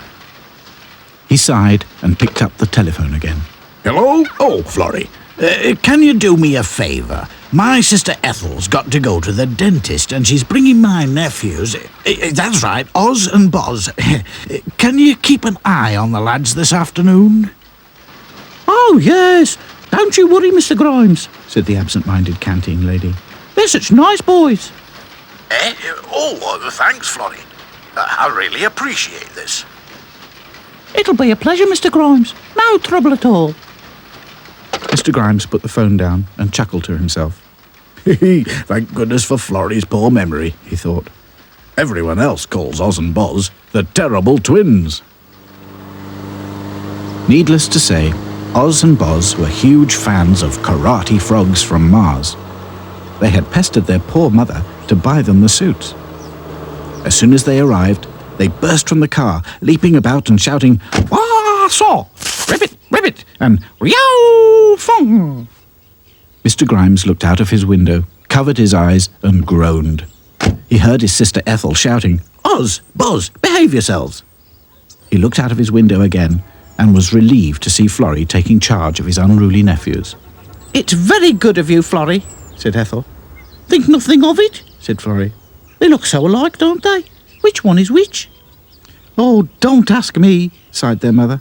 Since this karate frog thing, they call themselves Brahms and Ravel, and they can't even agree on who's who. Boys will be boys, laughed Florrie, as Oz and Boz leapt around in their frog suits. Back in the tool shed, the Raggy Dolls were far too busy to notice the arrival of Oz and Boz. Hi-Fi was attaching a magnet to the end of a piece of string. The string was dangling from a long stick, proudly held by Sad Sack, who was feeling very important. You can test it now, said Hi-Fi. Sad Sack carefully swung the rod over to a bucket and lowered the magnet into it. I think I've got something. Sad Sack slowly raised the rod, and there, hanging from the magnet by their tin noses, were 4 wooden fish. I've got 4, yelled Sad Sack. But he got so excited, the rod twitched, and his catch dropped back into the bucket. It's no use, he moaned. I'm no good at anything. Don't say that, said Lucy. At least we know it works. You've proved that. Quite right, said Dotty. Well done, Hi-Fi, and well done, Back to Front. Those fish are brilliant. Now, let's all take turns. All of a sudden, there was a crash, as a stone came through the window. Take cover, ordered Dotty. Oz and Boz, who had run out of karate frog ideas, had decided to play baseball with a stick and some stones. That was your fault, said Boz. No, it wasn't, said Oz. You hit it. Never mind that. Let's see what's in the shed. Oh, no, moaned Sad Sack. Shh, hissed Dotty. The very next moment, the door crashed open, and in stepped Boz. His silly frog foot tripped on the rod and broke it. Then Oz rushed in, fell over Boz, and knocked aside the box that the Raggy Dolls were hiding behind. Oh, look, said Boz. old-fashioned dolls." He picked up back to front. "This one's got his head on the wrong way round," he laughed. "They must be rejects," said Oz. "Let's karate them." "Yeah," said Boz. "Yow, fong." "Ribbit, ribbit," said Oz. Just in time, Florrie Fosdyke put her head around the door. "Oi, Puccini, Mozart, whatever your names are, you shouldn't be in here. Mr. Grimes won't like it. Come along with me. I've made you some tea." "We only eat cheeseburgers," said Oz. "And milkshakes," said Boz. "You'll have beans on toast and like it," said Florrie firmly. To their great relief, the Raggy Dolls watched as Florrie led the boys off towards the canteen. "They called us old-fashioned dolls," said Princess indignantly. "I suppose we are in a way," said Lucy. "We are what we are," said Dotty. "But if Oz and Boz are examples of what modern children are supposed to be like, then I'm quite happy to be old-fashioned." Raggy dolls, dolls like you and me. Raggy dolls, made imperfectly. So if you're not at ease with your knobbly knees and your fingers are all thumbs, stand on your two left feet and join our raggy doll chums. 'Cause raggy dolls are happy just to be raggy dolls, dolls like you and me. That was one of my favourites. We're the Cheeky Monkeys and it's our show. Pop will be back after the break.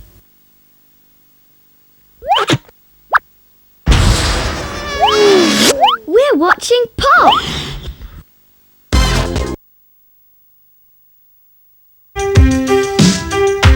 It's not much of a life when you're just a pretty face.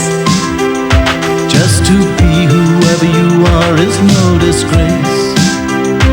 Don't be scared if you don't fit in. Look who's in the reject bin. It's the Raggy Dolls. Dolls like you and me. Raggy dolls, made imperfectly. So if you got a bump on your nose or lumps on your toes, do not despair.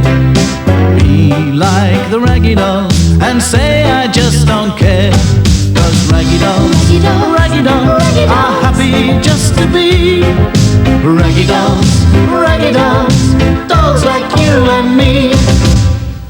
One sunny Monday morning, the Raggy Dolls sat chatting with old Edward, Mr. Grimes' long-lost teddy bear. "We've been meaning to come and see you for weeks," said Dotty. "How are you settling in?"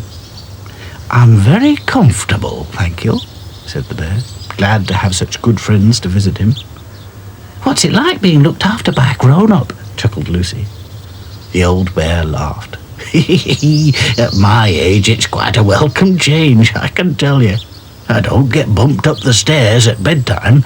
I've got my own armchair in the living room, and quite often the cat comes and sleeps on me."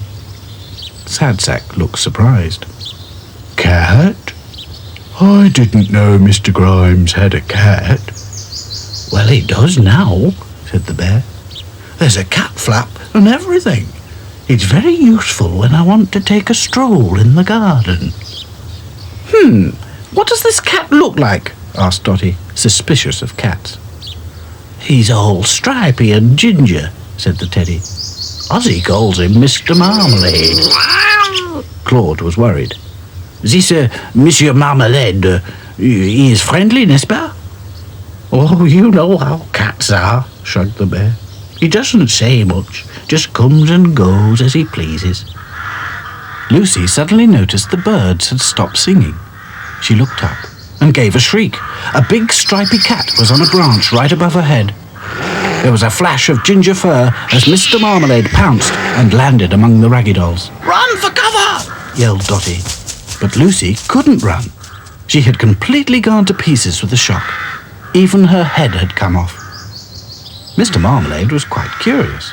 He began batting Lucy's head around with his paw. Horrified, the Raggy Dolls watched from the flower beds as Lucy's head was rolled all around the lawn by the playful cat. The old teddy bear gathered his wits and struggled to his feet. Stop, he called. You might hurt her. To everyone's relief, the cat stopped and began licking a paw as though nothing had happened. As the old bear puffed his way across the lawn, the cat looked up and purred. Hello, bear. It's all right. You're quite safe now. What are you talking about? These dolls are my friends. Oh, said the cat, more curious than surprised. In that case, perhaps you'd care to introduce me. The old bear sighed and called to the raggy dolls. You can come out now. There's nothing to fear. One by one, the raggy dolls cautiously stepped out of the flower beds. They quickly gathered Lucy up and put her back together again. She was shaken, but unhurt. Dotty was so furious she couldn't speak. The old bear wisely tried to calm things down. Mr. Marmalade, these are the Raggy Dolls. Raggy Dolls, this is Mr. Marmalade. Charmed, simply charmed, purred the ginger cat. Tell me, can all of you fall to bits? How do you do it? It really is a clever trick. Lucy bravely spoke up for herself. I'm the only one that goes to pieces, Mr. Marmalade, and it's not a trick. I was made that way by mistake, with loose stitching. That's why she's called Lucy, stammered Hi-Fi. Back to Front patted himself on the back of the head. I'm called Back to Front, he said. Mr. Marmalade looked him up and down. Ah, yes, he said. I'm beginning to understand. Furthermore, interrupted Dotty, it may please you to know that I am called Dotty because I was accidentally splashed with paint. And yes, it so happens that there is something slightly wrong with all of us. We are all so-called rejects, but none of us would be so thoughtless as to go around jumping on people out of trees. You're quite right, my dear, yawned Mr. Marmalade. It was thoughtless of me. He licked his paw again. Aren't you going to say sorry? Said Princess indignantly. No, said Mr. Marmalade. Cats never apologize. It's not in their nature. But I will say this. All of us are made the way we are, for better or worse. I'm always jumping out of things. That's the way I am. I don't give it a second thought. Mr. Marmalade rolled on his back in the sunshine and flicked his tail. The old bear explained that Mr. Marmalade had been a stray cat, but Mr. Grimes had given him a good home in return for scaring mice out of the factory. Maybe that's why he's a bit wild, whispered Princess, because he eats mice. Mr. Marmalade had very sharp ears. He sat up. My dear, have you ever eaten raw mouse? It's positively disgusting. No, don't be absurd. I eat only the finest gourmet tinned cat foods. Talking of which reminds me, I am rather peckish. The big ginger cat crossed the lawn and disappeared through the cat flap. Meanwhile, up in the factory office, one of the men was showing Mr. Grimes a piece of wire. See that? He said. It's chewed right through. It could have started a fire. Dear me, said Mr. Grimes. Where's it from? The extractor fan in the stuffing room, explained the man. It must be mice again, grumbled Mr. Grimes. That cat's not doing his job. No mouse did this, said the man grimly. Look at the size of the tooth marks. Mr. Grimes looked. He said. Make sure all the doors and windows are shut tight when we close. Mice are a nuisance, but rats are dangerous. When the factory hooter blew, the Raggy Dolls said goodbye to old Edward and thanked him for a lovely day. It was an unpleasant surprise to find themselves locked out. They had walked all around the factory, but it was no use. It was getting very dark, and they couldn't get in. Oh, what are we going to do? Wailed Lucy. Just then, Back to Front found a hole in the wall. No problem, he said. We can crawl through here. Crawling on all fours, the Raggy Dolls could hardly see where they were going. They soon emerged from under piles of stuffing. Don't look now, warned Sad Sack, but someone is watching us. From the dark shadows in the corner, 2 yellow eyes blinked at them. Well, of all the nerve! exclaimed Dotty. It's that Mr. Marmalade up to his silly tricks again. Hi-Fi shone his torch, but it wasn't Mr. Marmalade. It was a big, fat rat. Sacre bleu! gasped Claude. He is going to attack! But before the rat could do anything, there was a loud hiss and a flash of ginger fur. It was Mr. Marmalade. He bristled and growled and flashed his claws. The rat was no match for him. He quickly scurried away through the hole in the wall. He won't be back, said Mr. Marmalade, casually licking his paw. Lucy hugged him. Oh, Mr. Marmalade, she said. Thank goodness you're always jumping out at things. Come, come, my dear, said the big ginger cat. As I said before, we are all made the way we are, for better or worse. It's not much of a life when you're just a pretty face. Just to be whoever you are is no disgrace. Look around and you will find people of every kind, like the raggy dolls, raggy dolls, raggy dolls, raggy dolls, dolls like you and me. Raggy dolls, raggy dolls, raggy dolls, raggy dolls, made him perfectly. So if you're not at ease with your knobbly knees and your fingers are all thumbs, stand on your 2 left feet and join our raggy doll chums. 'Cause raggy dolls, raggy dolls, raggy dolls are happy just to be raggy dolls, dolls like you and me.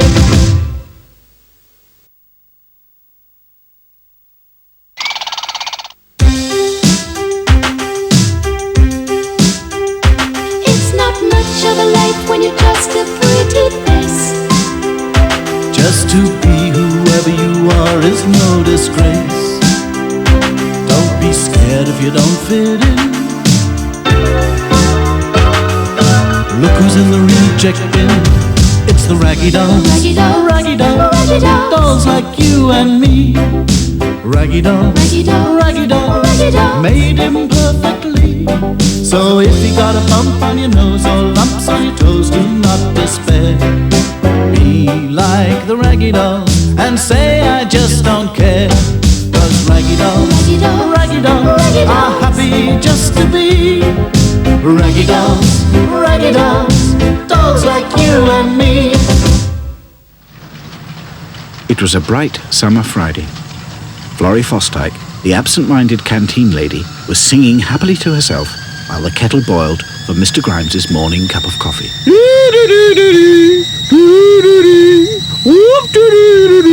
My word, Florrie, he teased. You should be on the stage. Oh, Mr. Grimes, you gave me quite a turn. I'm sorry, I didn't mean to, but I am curious to know what you're so happy about. Have you won the pools?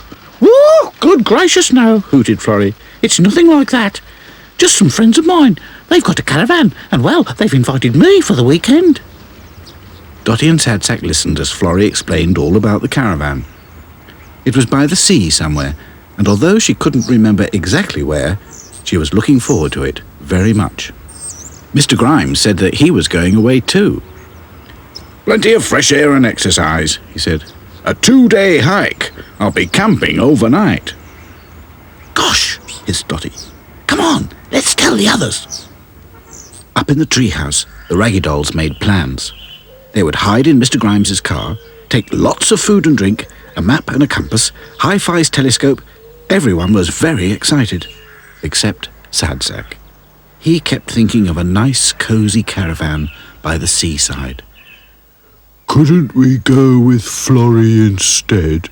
He suggested. Oh no, declared Princess. Hiking and camping is much more fun. But we haven't got a tent. No problem, said Back to Front. We can make ourselves invisible and share old Grimesy's tent. But Mr. Grimes walks much faster than we can, reminded Lucy. What if we can't keep up with him? What then? Maybe we could find a cave or something, stammered Hi-Fi. Ugh, shuddered Princess. I'd rather not. Couldn't we make some sort of tent ourselves? Good thinking, said Dotty.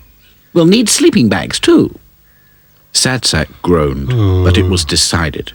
Lucy and Princess would go to the storeroom to make sleeping bags, while the others would set about making a tent in the tool shed. Meanwhile, up in the office, Mr. Grimes was on the telephone to his sister Ethel. He too had a plan. It's very kind of you, Ethel. That's right, it'll take me 2 days, so if you could drop me off on Saturday morning and pick me up on the other side Sunday afternoon... Right, agreed. Thanks again, Ethel. See you tomorrow morning. Mr. Grimes sighed with pleasure. At last, he was going to conquer Rambler's Ridge. This was it, a real hike, no turning back. He began to sing. Give me the great outdoors, that's the only place for me. Among the rolling hills and moors. By the time the factory hooter blew at the end of the day, the Raggy Dolls had finished their tent. It looked rather like a wigwam. Lucy and Princess arrived with the homemade sleeping bags. "It's very impressive," said Princess. "Is it waterproof?" "Yeah, of course it is," said Back to Front. "And it comes to bits, so we can all carry a piece each." Let's hope it doesn't come to bits while we're in it, giggled Lucy. "Have no fear," said Claude, admiring the sleeping bags. "We shall be, how you say, snug as the bug into rugs." "Ugh," said Princess. I'm hungry, said Sad Sack. "Good thinking," laughed Dotty. The next morning, when Mr. Grimes wasn't looking, the Raggy Dolls hid themselves with all their things in the boot of the car. There was plenty of room, as Mr. Grimes was mainly using the roof rack. Dotty went over the plan. "Now, as soon as the coast is clear, we'll climb out, find a signpost, and work out where the car is parked. Then we'll mark it on the map so we can find it again. That way, Mr. Grimes can go wherever he wants to, and so can we." Let's hope it isn't very far, thought Sad Sack. And soon the car moved off. "What's Ethel doing here?" said Lucy. "I don't know," said Dotty. "Maybe she's going hiking too." It wasn't long before the Raggy Dolls realised their mistake. When they heard Ethel saying goodbye to Mr. Grimes, they had to change their plans, fast. Back to Front quickly opened the boot from inside, and in no time at all, the Raggy Dolls were sitting on their equipment in the middle of nowhere, watching Ethel driving away. There was no sign of Mr. Grimes. "What are we going to do now?" wailed Lucy. "Carry on regardless," said Dotty. "I quite like the outdoor life." "Yeah," said Back to Front. "We've got plenty of food, a tent, sleeping bags, a map and a compass. What more could we want?"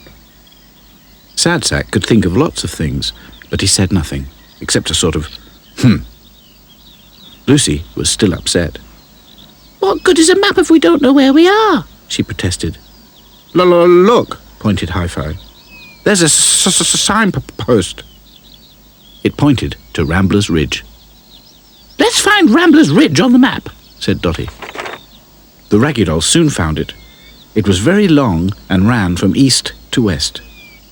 "Which end of it are we?" said Lucy. "East or west?" "No problem," said Back to Front, studying the compass.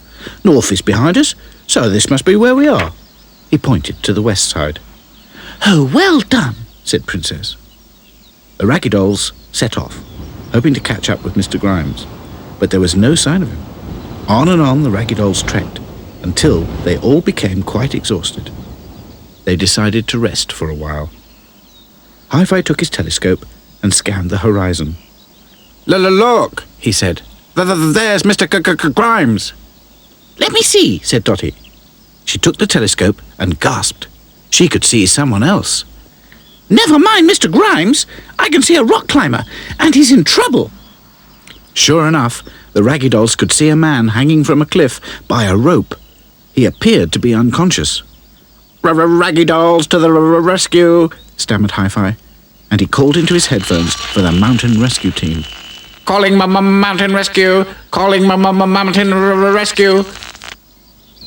There was nothing more the Raggy Dolls could do but wait. At last, the rescue team arrived, and they watched through the telescope as the man was hauled to safety and given first aid. "He's all right now," said Back to Front. "He's standing up." "I'm glad he's safe," said Lucy. "But what about us? We'll never find Mr. Grimes now.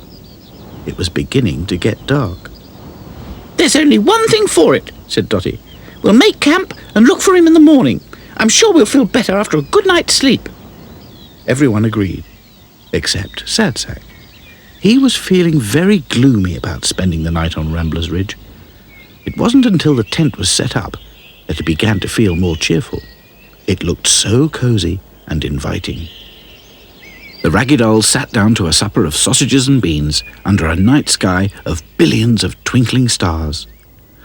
"Oh, look!" exclaimed Lucy. "There's a shooting star!" "And there's another!" said Princess. The Raggy Dolls counted 7 in all. That's one each, yawned Back to Front. "Time for bed, I think," said Dotty. Safely tucked up in their sleeping bags inside their cosy tent, the Raggy Dolls wished each other good night. Oh well, thought Sadsack. Maybe the outdoor life is not so bad after all. And by the time the next shooting star whizzed overhead, they were all fast asleep. Raggy dolls, dolls like you and me. Raggy dolls, made imperfectly. So if you're not at ease with your knobbly knees and your fingers are all funds, stand on your 2 left feet and join our raggy doll chums. 'Cause raggy dolls are happy just to be.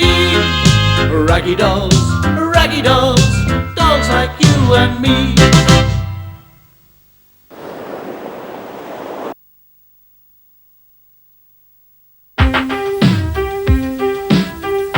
It's not much of a life when you're just a pretty face.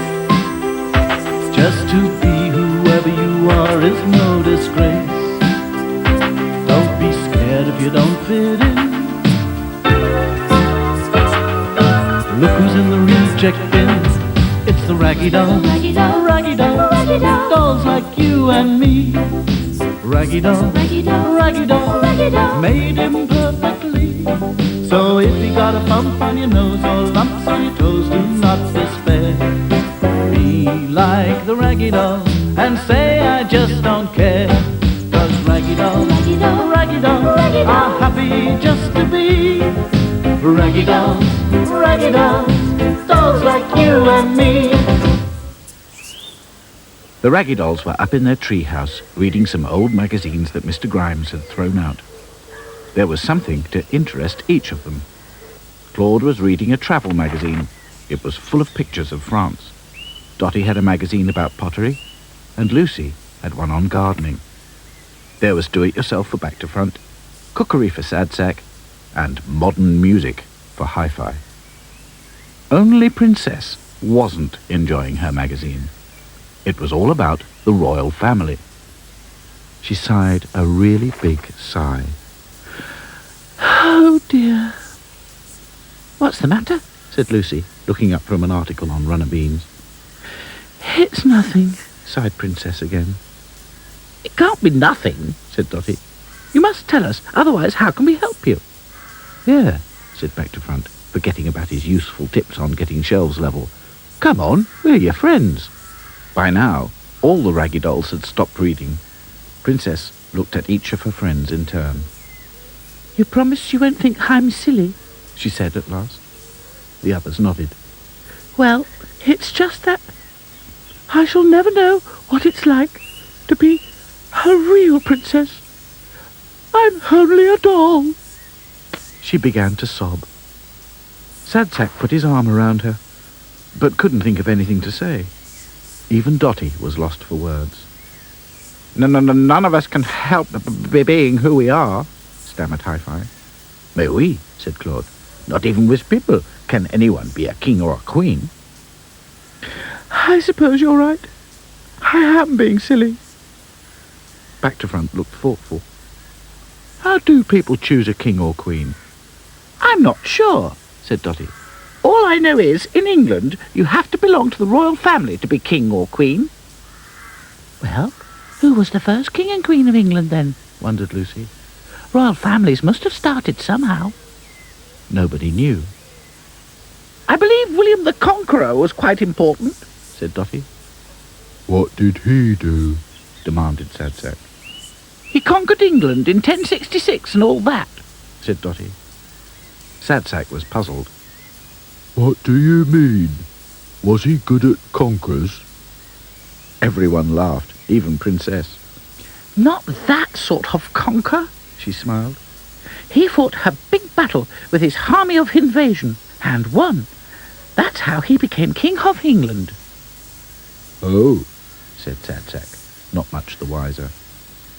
Sad Sack's given me an idea, said Dotty. Let's all go and play conkers. We should save these magazines for a rainy day. Oh, yes, said Lucy. We can have a knockout competition. Everyone agreed. They even decided on a prize for the winner.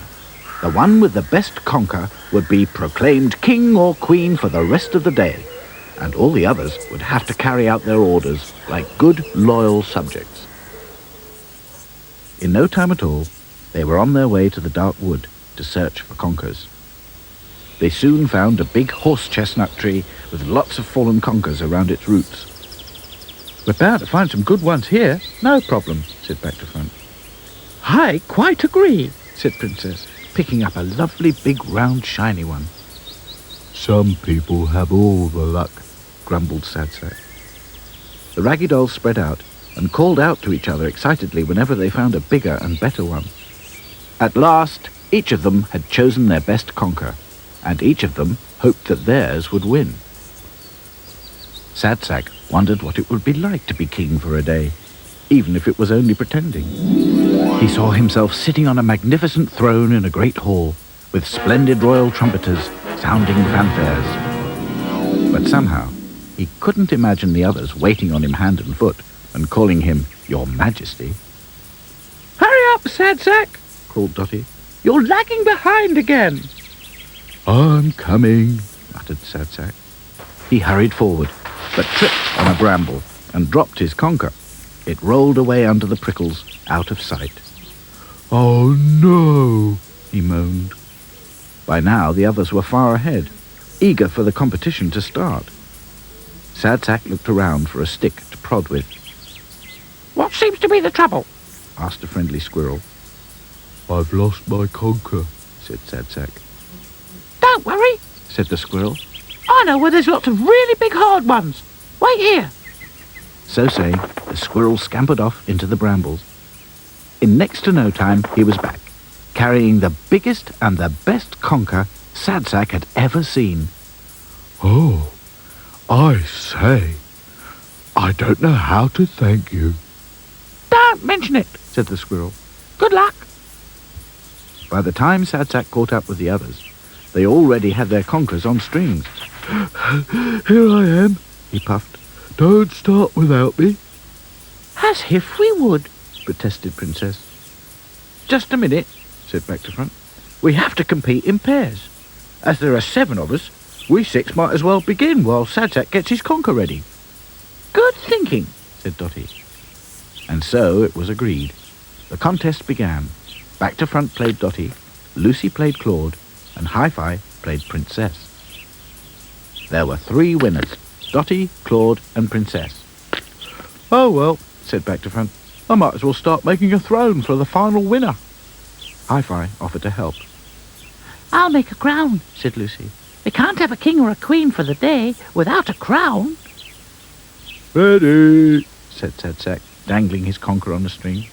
It was by far the biggest, the roundest, and the shiniest. Sacre bleu, exclaimed Claude.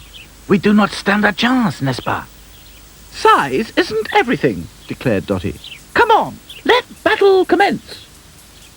The remaining 4 paired off, and Princess beat Claude, and of course Sad Sack beat Dotty. Well done, said Dotty sportingly. Now it was time for the final. Princess and Sad Sack faced each other. On guard, said Princess bravely. She knew her conker already had a small crack in it. May the best conker win, said Sad Sack. It was all over in one hit. Princess swung her conker down hard, and it broke into pieces. Sad Sack had won. All hail King Sad Sack, declared Dotty. "Whatever he commands, we must obey." Sad Sack was led to his magnificent cardboard throne and crowned with a silver paper crown. Can I really do anything I like? Said Sad Sack, who couldn't believe his luck. "Of course, Your Majesty," said Dotty, bowing low. In that case, I appoint Princess to be my queen for the day." Everyone cheered, and of course Princess was both surprised and delighted. "Oh, Sad Sack, Your Majesty." She had tried very hard to hide her disappointment at not winning, but now, thanks to Sad Sack, she could share the prize and be treated like royalty. King Sad Sack ordered another throne to be made, and then some tea and sticky buns. Princess had a command too. "And please bring a big soft cushion for William." "Who's William?" said Sad Sack. Princess giggled. "Your conqueror, of course." The Raggy Dolls cheered again. "All hail King Sad Sack the Wise!" cried Dotty. "Hurrah for Princess, his noble queen, and 3 cheers for William the Conqueror! Hip hip! Hooray! Hip hip! Hooray! Hip hip! Hooray! Raggy dolls, dolls like you and me. Raggy dolls, made imperfectly. So if you're not at ease with your knobbly knees and your fingers are all thumbs, then stand on your 2 left feet and join our raggy doll chums. 'Cause raggy dolls are happy just to be raggy dolls, dolls like you and me.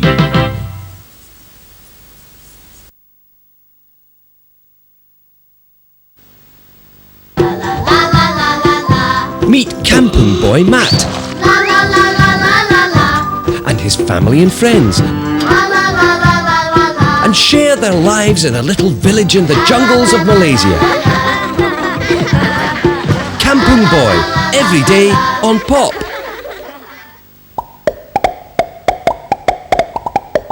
Pop, the best for tunes and tunes.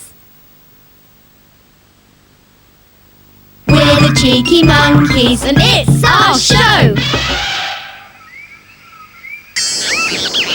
It's time for more fun with Lucy, Claude, Dotty, Back to Front, Sad Sack and Hi-Fi. It's the Raggy Dolls!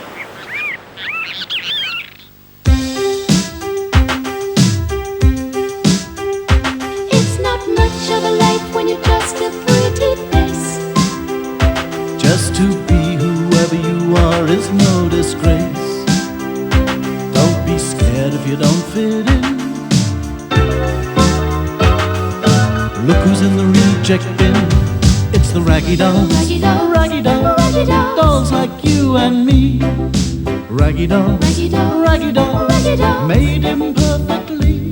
So if you got a bump on your nose or lumps on your toes, do not despair. Be like the Raggy Dolls and say I just don't care.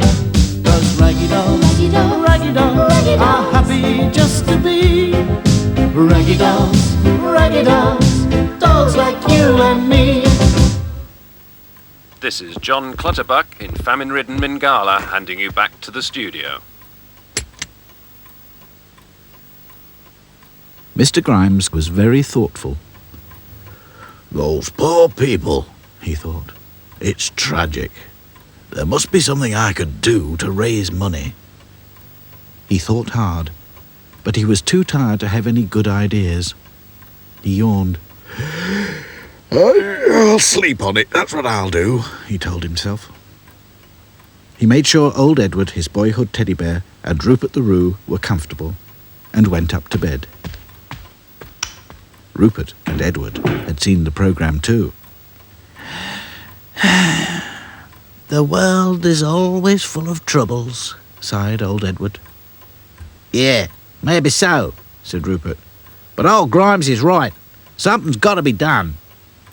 He leapt up and started bouncing up and down the sitting room. Old Edward watched him wearily.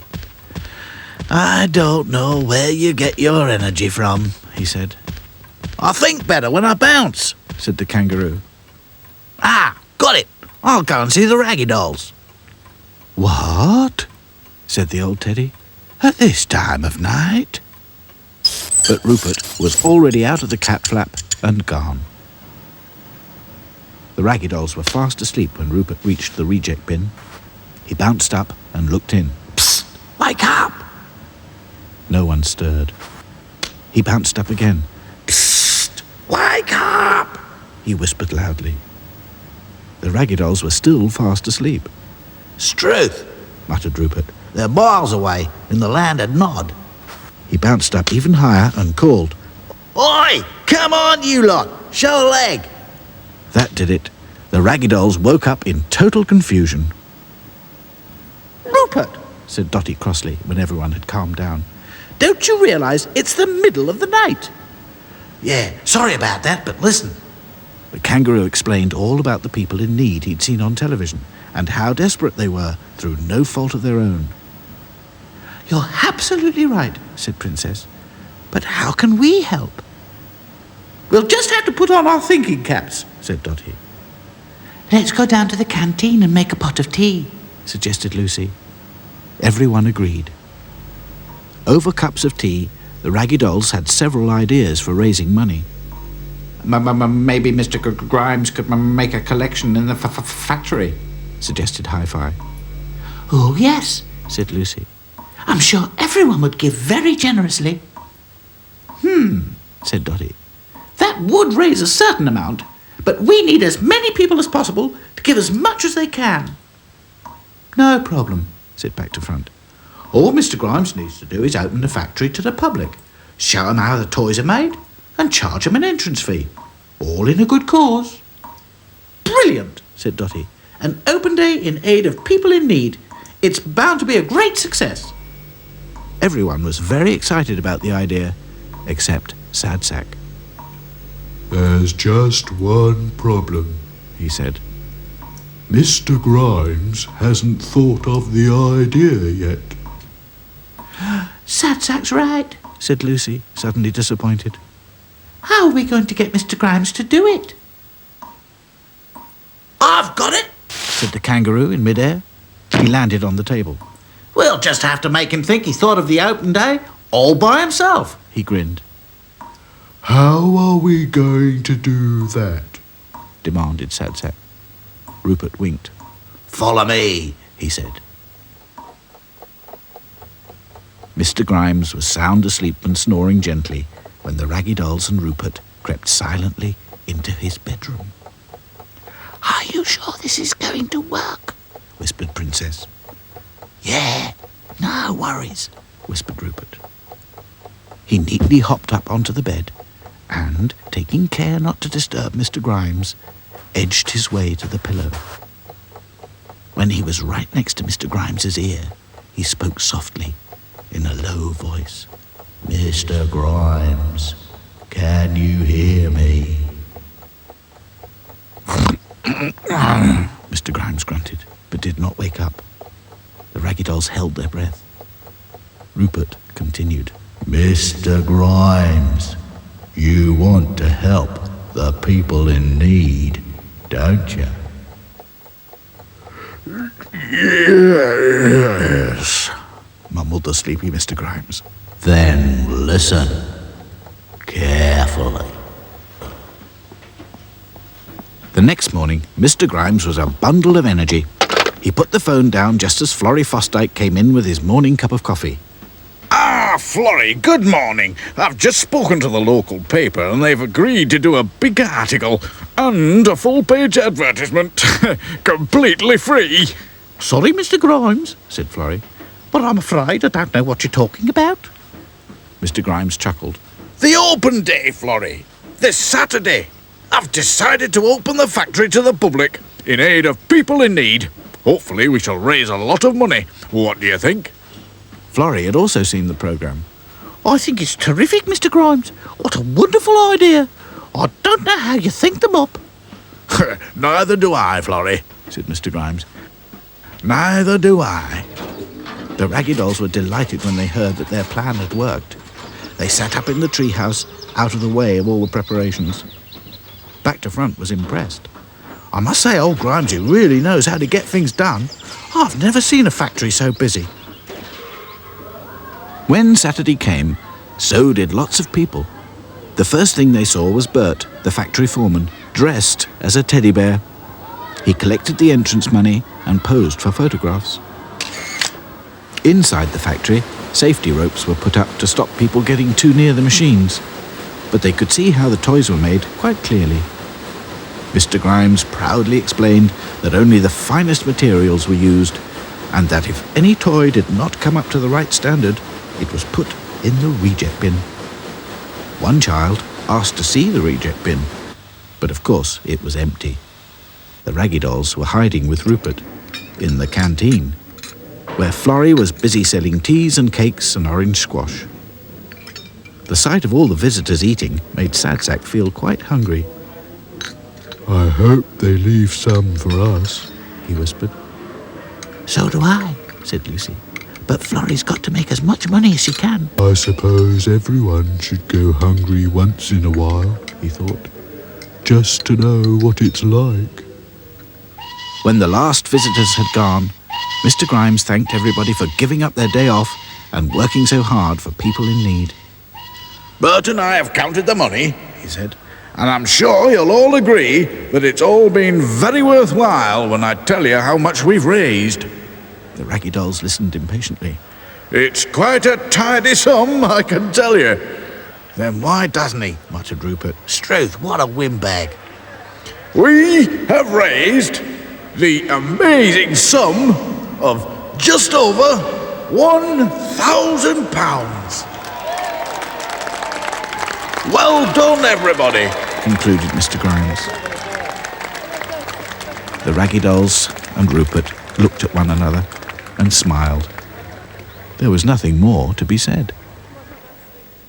Raggy dolls, dolls like you and me. Raggy dolls, made imperfectly. So if you're not at ease with your knobbly knees and your fingers are all thumbs, stand on your two left feet and join our Raggy Doll chums. 'Cause Raggy dolls are happy just to be Raggy dolls, dolls like you and me. Wasn't that an exciting episode? We're the Cheeky Monkeys and it's our show! See you after the break.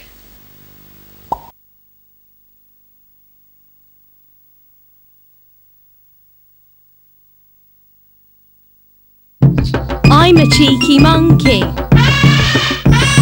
I'm a cheeky monkey. I'm a cheeky monkey. We're the Cheeky Monkeys and it's our show! It's time for more fun with Lucy, Claude, Dotty, Back to Front, Sad Sack and Hi-Fi. It's the Raggy Dolls!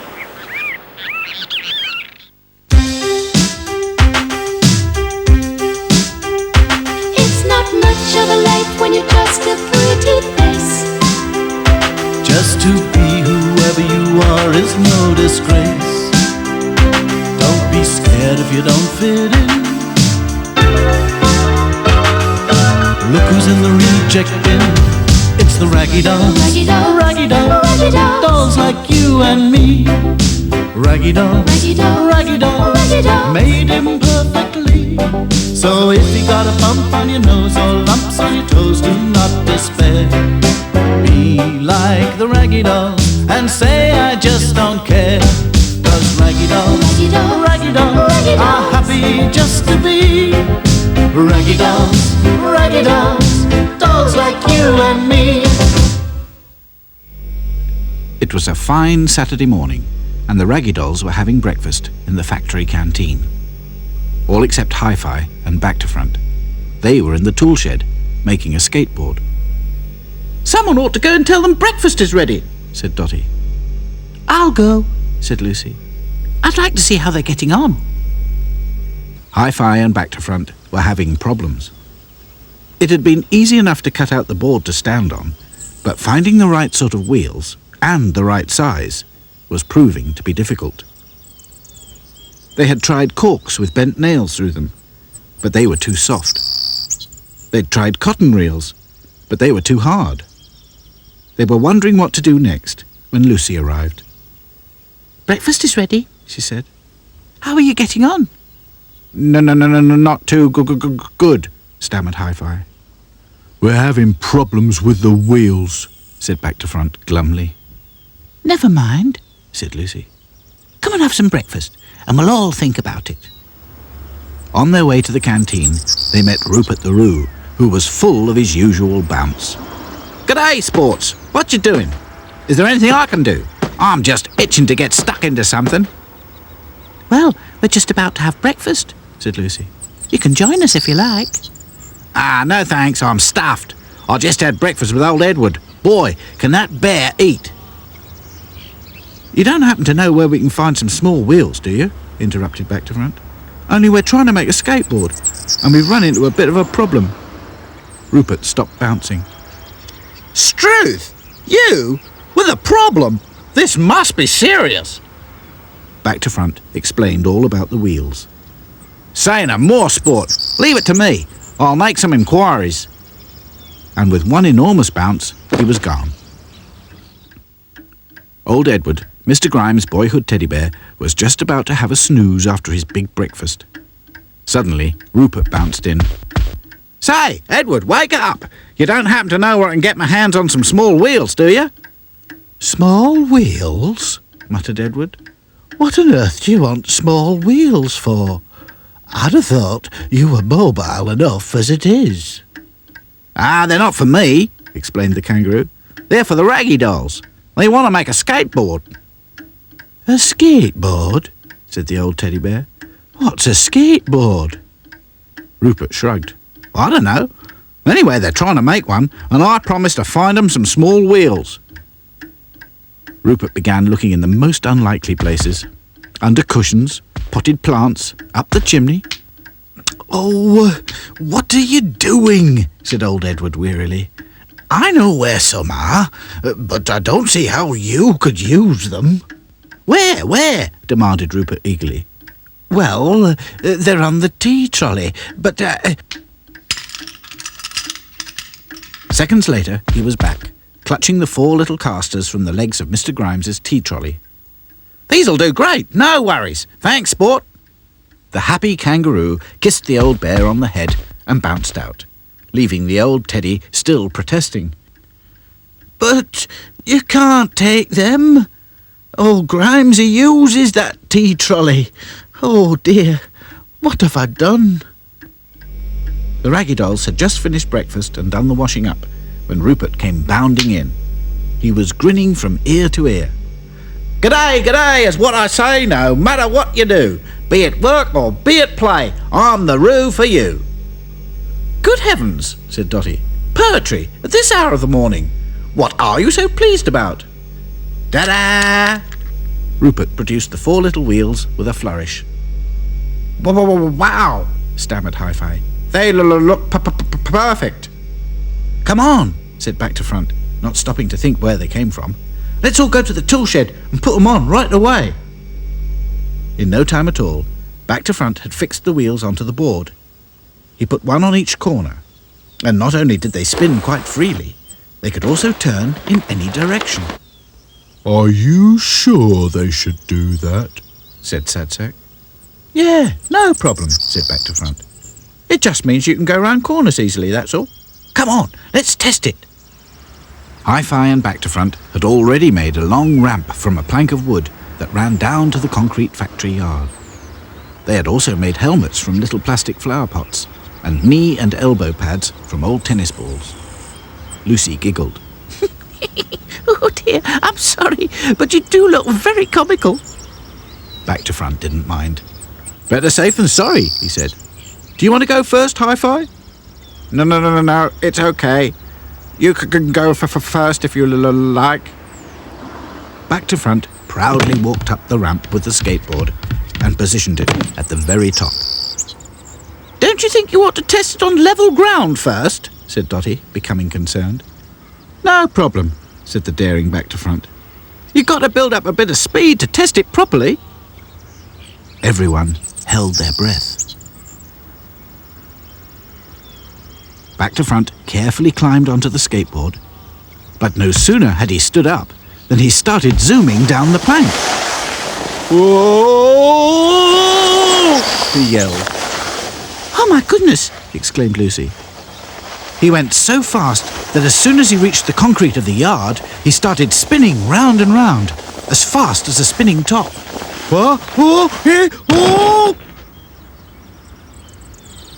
The others rushed over and gathered round him.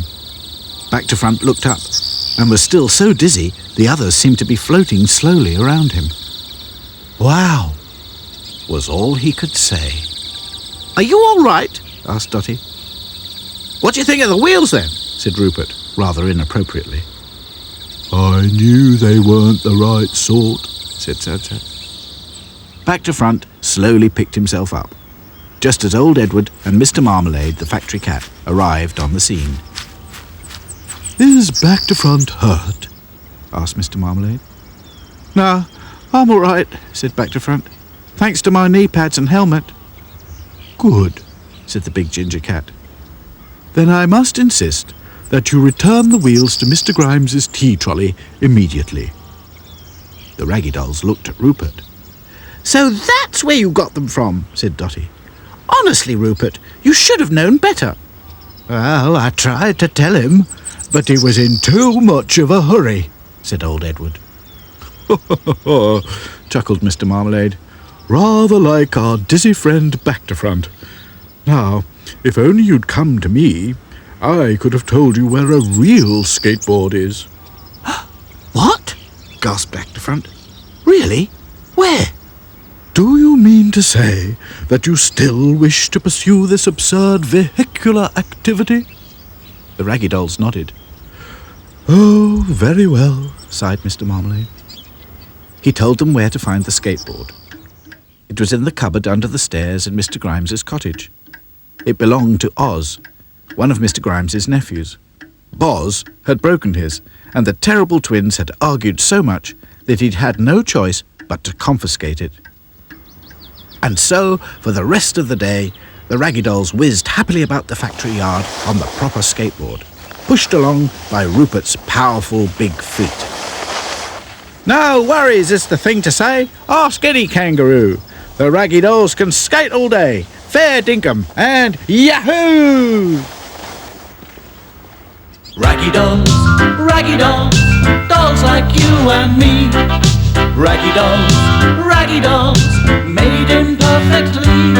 So if you're not at ease with your knobbly knees and your fingers are all thumbs, stand on your two left feet and join our Raggy Doll chums.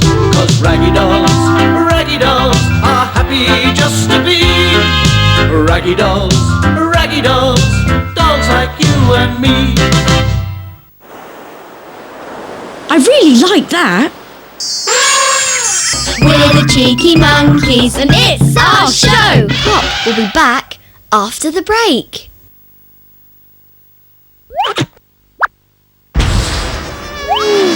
We're watching Pop!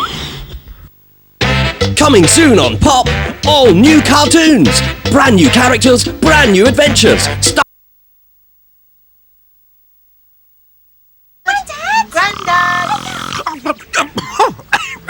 Come and see what we've been doing. We've been rehearsing the show, but Tom thinks I've been overacting a bit. Well, there's nothing wrong with a little spot of enthusiasm, and you'll have a chance to put it to good use at the school festival. That'd be brilliant! Well, I tell you what. We'd better have some lemonade and sandwiches first, and then you can give me the special preview of the Tom and Vicky Extravaganza!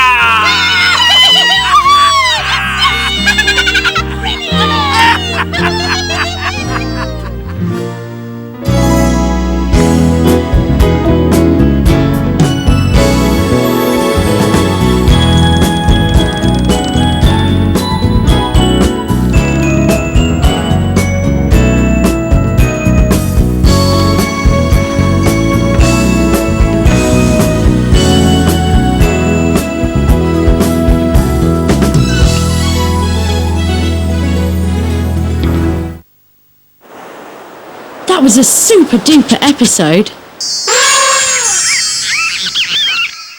Next, we're off to Grimes Toy Factory to see the Raggy Dolls.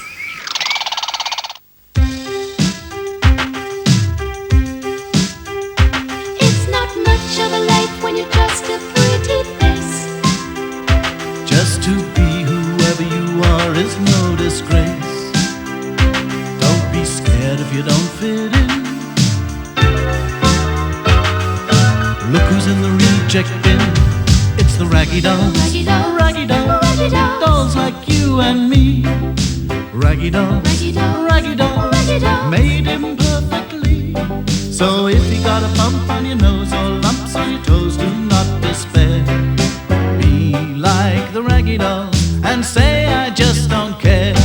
'Cause Raggy Dolls, Raggy Dolls. Raggy Dolls Raggy are Dolls. happy just to be Raggy Dolls, Raggy Dolls, dolls like you and me. When the Raggy Dolls had heard that Mr. Grimes was planning to go hiking, they'd all agreed it would be fun to go with him. But now, halfway up a mountain, they were lost. I said we wouldn't be able to keep up with him, moaned Sadsack. What are we going to do? Said Lucy, trying not to be frightened. We mustn't panic, said Dotty. Let's think of something. The Raggy Dolls sat and thought. Only the night before, it had all seemed so easy. They had crept through the cat flap into Mr. Grimes's cottage. Mr. Grimes had packed a big rucksack with extra socks and walking gear. There was just enough room in the top for the Raggy Dolls to squash in. The next day, after a long drive, Mr. Grimes parked his car at the top of a bumpy track in a small tourist's car park. While he was putting his boots on, the Raggy Dolls had slipped out of the rucksack and hidden behind a stone. They had watched Mr. Grimes set off briskly up the mountain path and then followed him. The sun was high in the sky and very hot. I knew we wouldn't be able to keep up with him, thought Sadsack. If only we had a map, sighed Princess. And a compass, added Hi-Fi. If only we knew what time it was, said Back to Front. Then we could work out where south is from the sun. True, said Dotty, but without a map, we don't know what direction to take. One thing is certain, said Claude. We cannot just remain here. Claude's right, said Dotty. Let's follow this path. It might lead us to a signpost. The Raggy Dolls had no choice. They set off along the path, not knowing where it would lead them.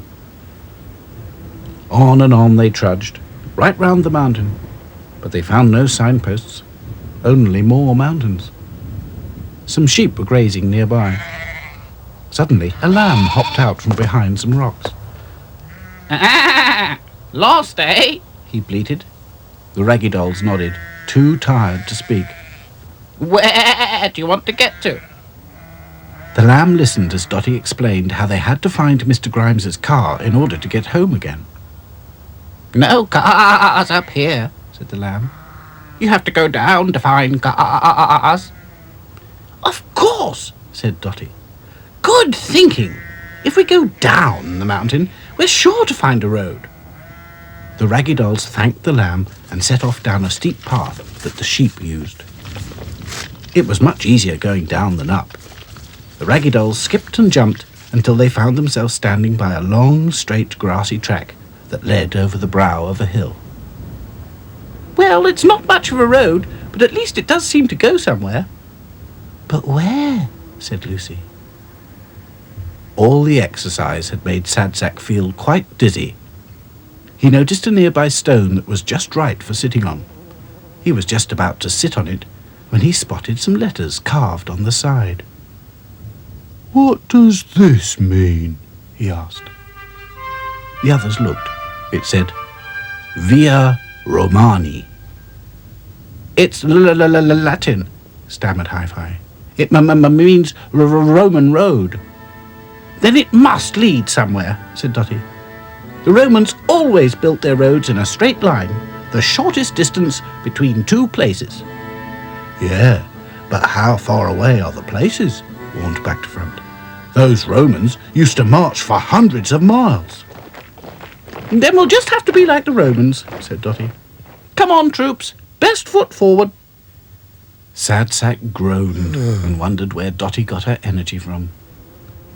Come along, Sad Sackius, teased Lucy. It's not far to Rome.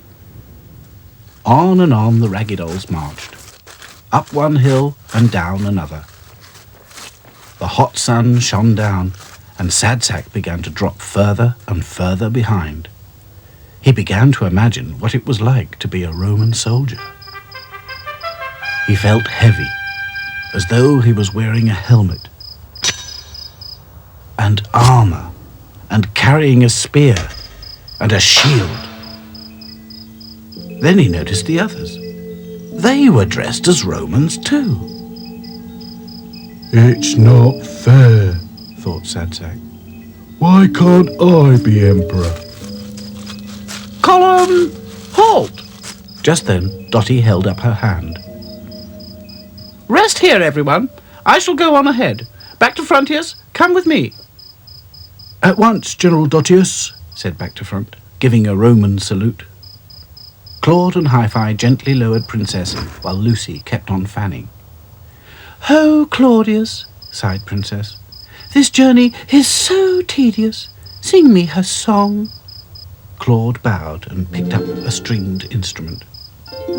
Sing to me of cool fountains and sweet blossoms.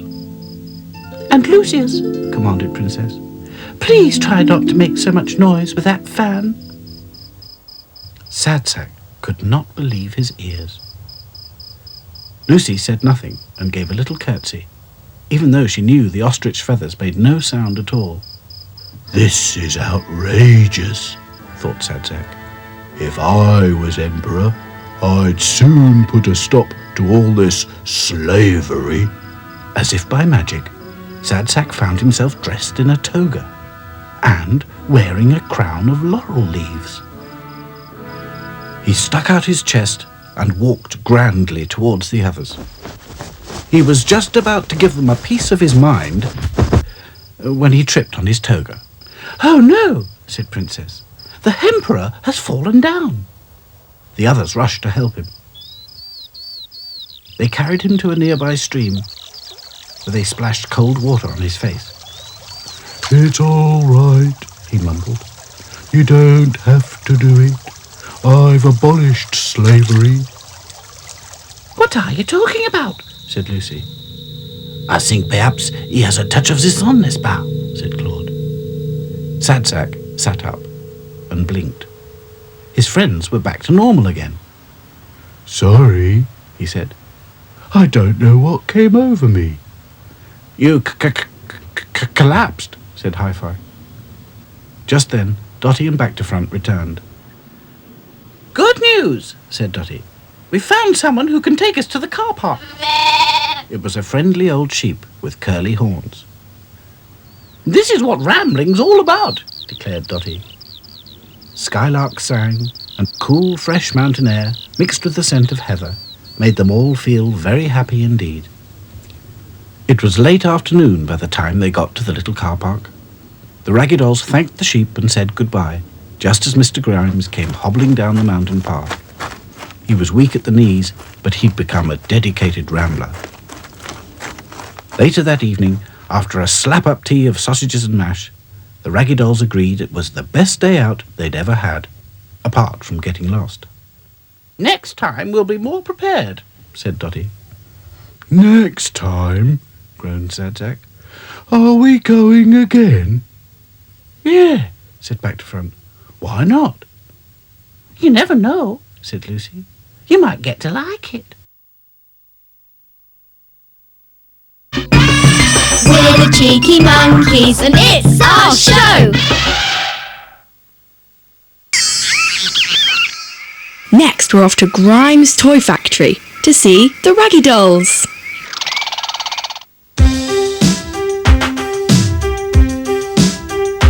It's not much of a life when you're just a pretty face. Just to be whoever you are is no disgrace. Don't be scared if you don't fit in. check in.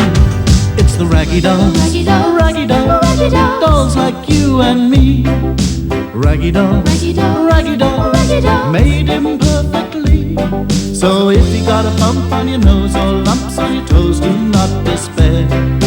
Be like the Raggy Dolls and say I just don't care.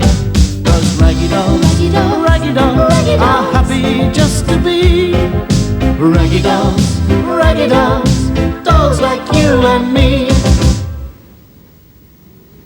It was a bright and breezy morning, and the Raggy Dolls were deciding what to do that day. Well, I think we should all go sailing, said Dotty. It's perfect sailing weather. But I need some help to fly my new kite, said Back to Front. I've been waiting for a windy day like this. Sad Sack sighed. I don't mind what we do, as long as we have a nice picnic lunch. And so it was decided.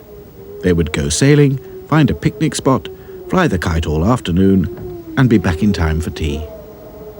While the others prepared the picnic, Hi-Fi went off with Back to Front to fetch the kite. Golly, said Hi-Fi when he saw the kite. It's as big as you. No problem, grinned Back to Front. It comes to pieces so you can carry it without being blown over. Hi-Fi helped him remove the wooden struts and fold the material. In no time at all, the Raggy Dolls were on their way down to the river, arms loaded with picnic things, bits of kite, and extra string. You never can tell how much weight you need on the tail to make it fly straight, explained Back to Front. Oh, said Sad Sack, more interested in sausage rolls and fish paste sandwiches. By the time they reached their boat, the Spirit of Adventure, Lucy began to have second thoughts. Oh my, she said. Look at the trees. Don't you think it's getting a bit too windy? No problem, said Back to Front. It's perfect kite weather. Ah, yes, said Sad Sack. But what about sailing? We'll be all right, said Dotty. All we have to do is trim the sails. Dotty was right. With just the front sail, the Spirit of Adventure skimmed smoothly across the sparkling water in the bright sunshine. The occasional gust made the boat lean over from time to time, but it was more fun than frightening. Soon the old windmill came into sight. Recently renovated, it was now a working museum, and the sails were turning round and round quite briskly. Let's picnic in the field opposite, called Dotty. We can watch the windmill while we eat. With the boat securely moored and hidden in the reeds, the Raggy Dolls set off across the field with the kite and the picnic things to look for a suitable spot. Some cows were laying down in the far corner, and Lucy began to get nervous.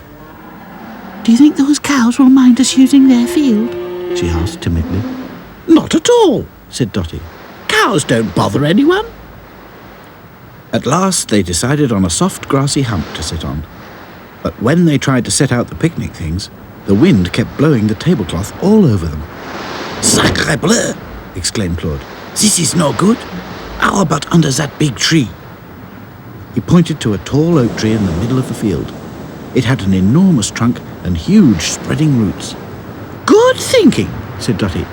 We should be sheltered there. Again, Dotty was right. Between the big roots there was hardly any wind at all. The Raggy Dolls set out the picnic and ate a hearty lunch. Does anybody want the last sausage roll? Asked Sad Sack politely. The others shook their heads, but just as Sad Sack reached out, a big bird came fluttering down and landed with a bump in the middle of the tablecloth. It was a young crow. Everyone was so surprised they didn't know what to do.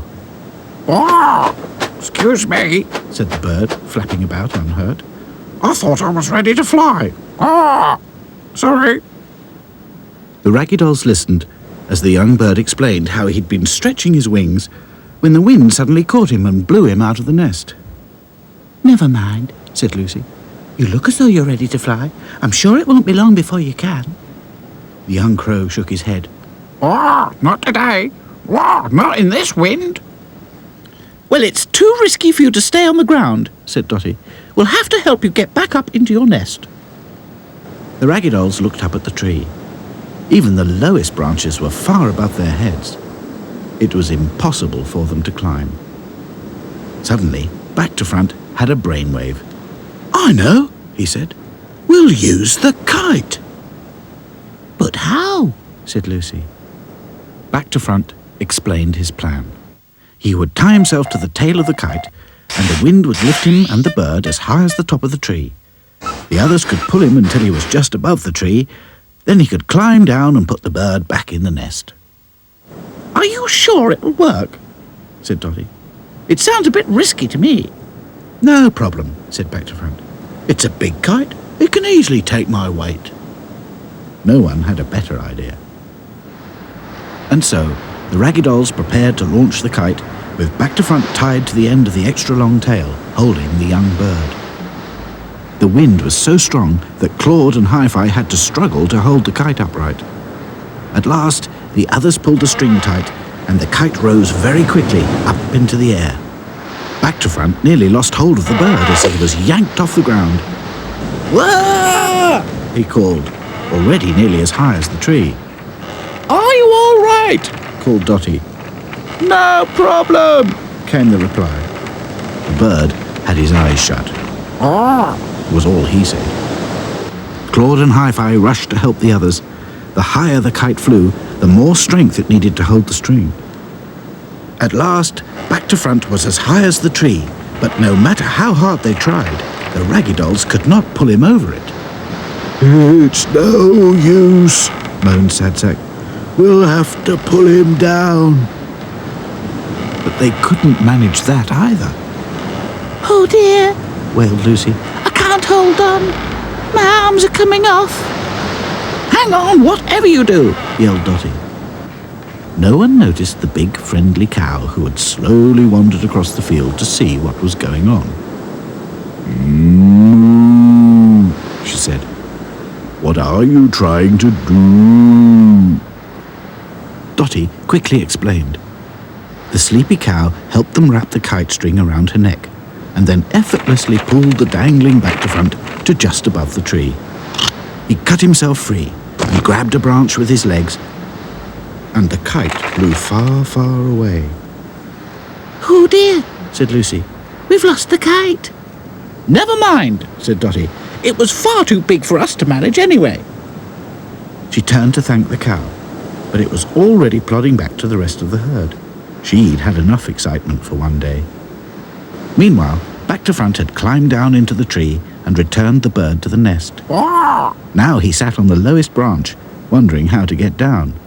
He was still very high up. "He'll have to jump," stammered Hi-Fi. "But he'll hurt himself," protested Lucy. No, he won't," said Hi-Fi, pointing to the tablecloth. "Good thinking," said Dotty. The Raggy Dolls held out the tablecloth, and Back to Front jumped and landed safely in the middle. Later that evening, back in the reject bin, 7 very tired Raggy Dolls yawned and prepared to go to sleep. "Sorry we lost your kite," said Lucy, in case Back to Front was upset. "No problem," he said. "Anyway, I've gone off kites." "I'm not surprised," said Princess. "It must have been awful being up so high." Back to Front shook his head. "Oh, no, it was great. I'll do it properly next time." "What do you mean?" said Sad Sack. Back to Front grinned. "I'm going to build myself a hang glider." "Zut alors," said Claude. "Good night, everybody. Pleasant dreams." And in no time at all, they were all fast asleep. Raggy dolls, dolls like you and me. Raggy dolls, made imperfectly. So if you're not at ease with your knobbly knees and your fingers are all thumbs, stand on your 2 left feet and join our Raggy Doll chums. 'Cause Raggy dolls are happy just to be Raggy dolls, dolls like you and me.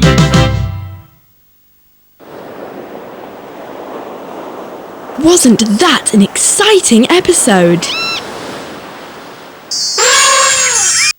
We're the Cheeky Monkeys and it's our show!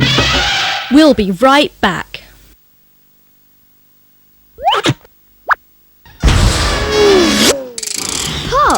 the best for tunes and tunes.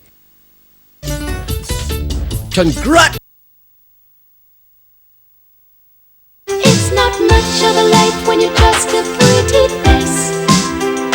Just to be whoever you are is no disgrace. Don't be scared if you don't fit in. Look who's in the reject bin. It's the Raggy Dolls. Raggy Dolls. Raggy Dolls. Raggy Dolls. Dolls like you and me. Raggy Dolls. Raggy Dolls. Raggy Dolls. Raggy Dolls. Made him perfectly.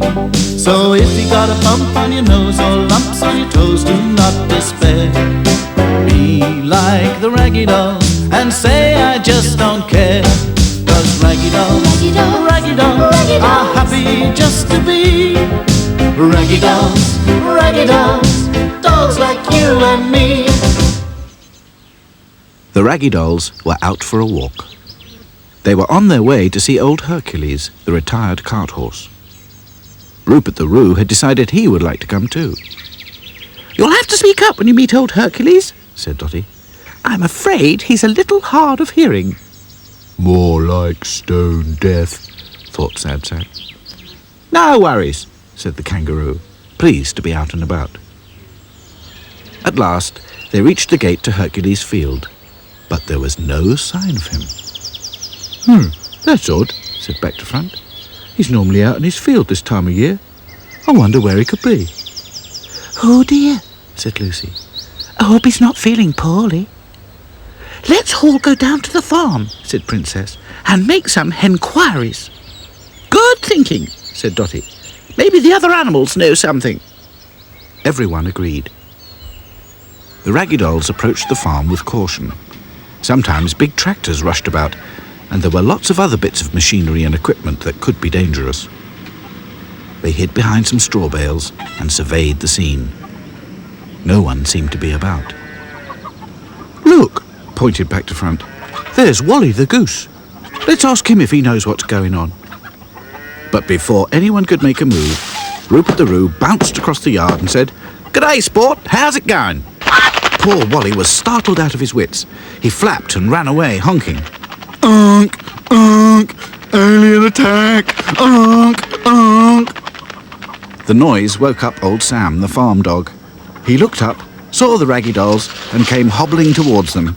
He had a stiff leg. Oh, it's you. Hello, he panted, trying to wag his tail.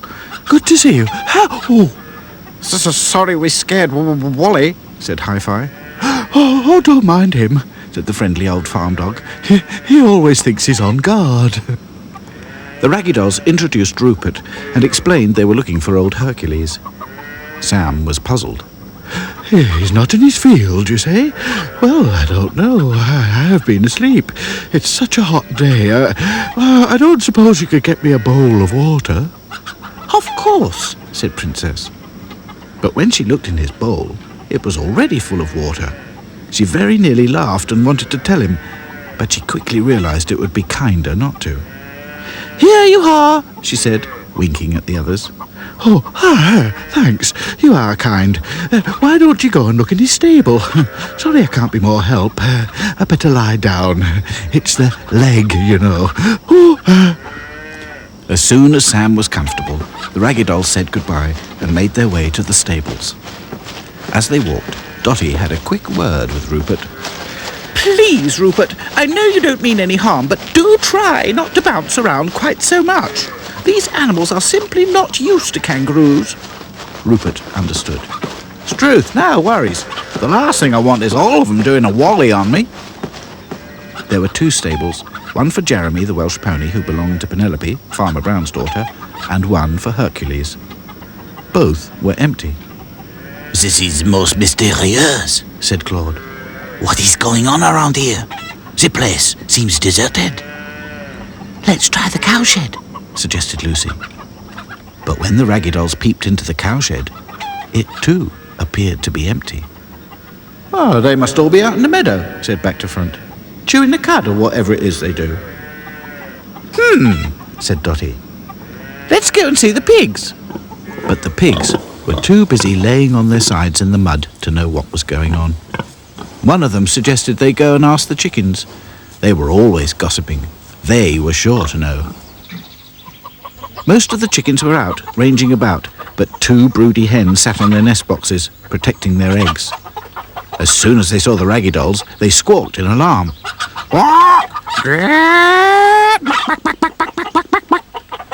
"Don't be afraid," said Princess.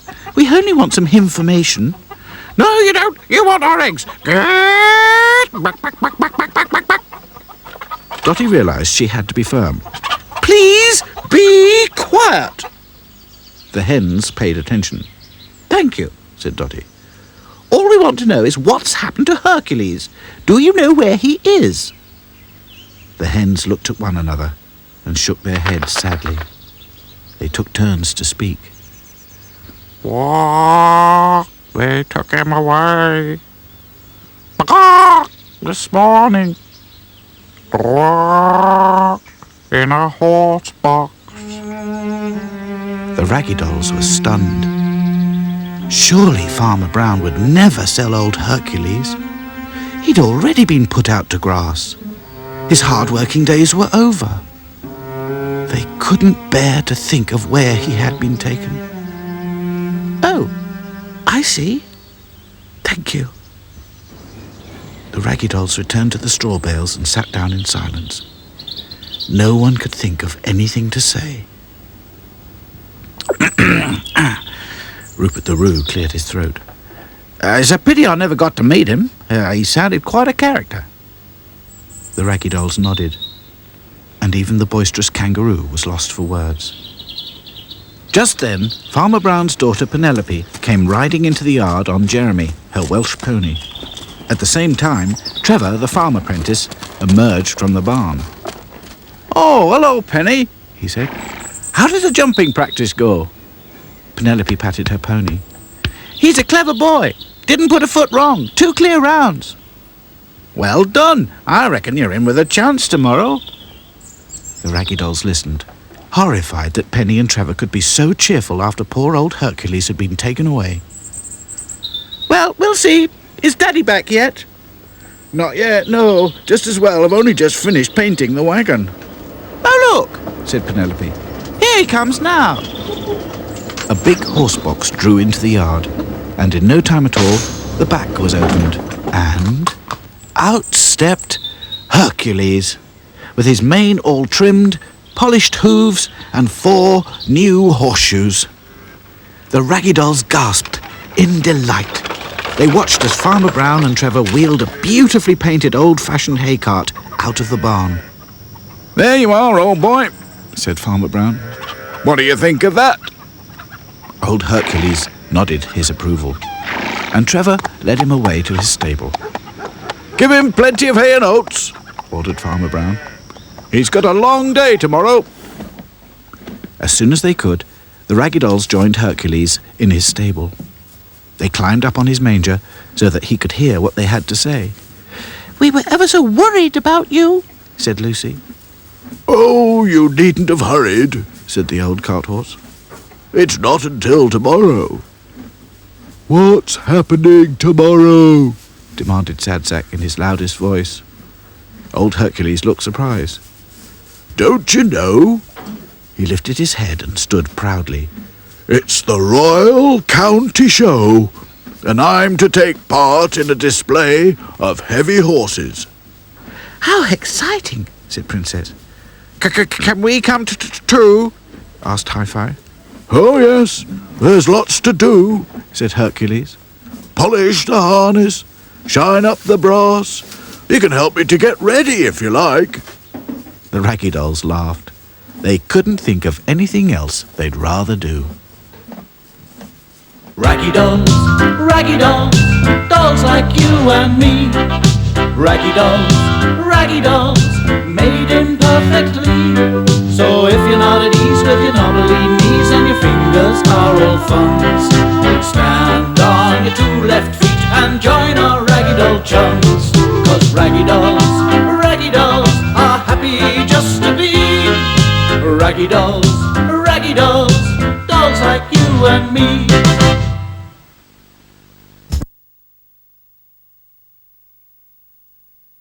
Show! It's time to go underground now to meet Vernon, Toaster and Bubble and Squeak. It's the Tube Mice.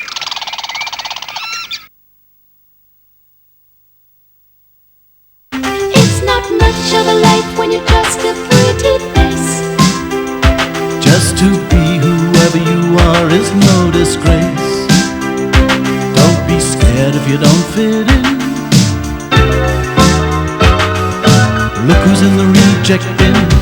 It's the Raggy Dolls. Raggy Dolls. Raggy Dolls. Raggy Dolls. Dolls like you and me. Raggy Dolls. Raggy Dolls. Raggy Dolls. Raggy Dolls. Made him perfectly. So if you got a bump on your nose or lumps on your toes, do not despair. Be like the Raggy Dolls and say I just don't care. 'Cause Raggy Dolls, Raggy Dolls. Raggy Dolls, Raggy Dolls. are happy just to be Raggy Dolls, Raggy Dolls, dolls like you and me.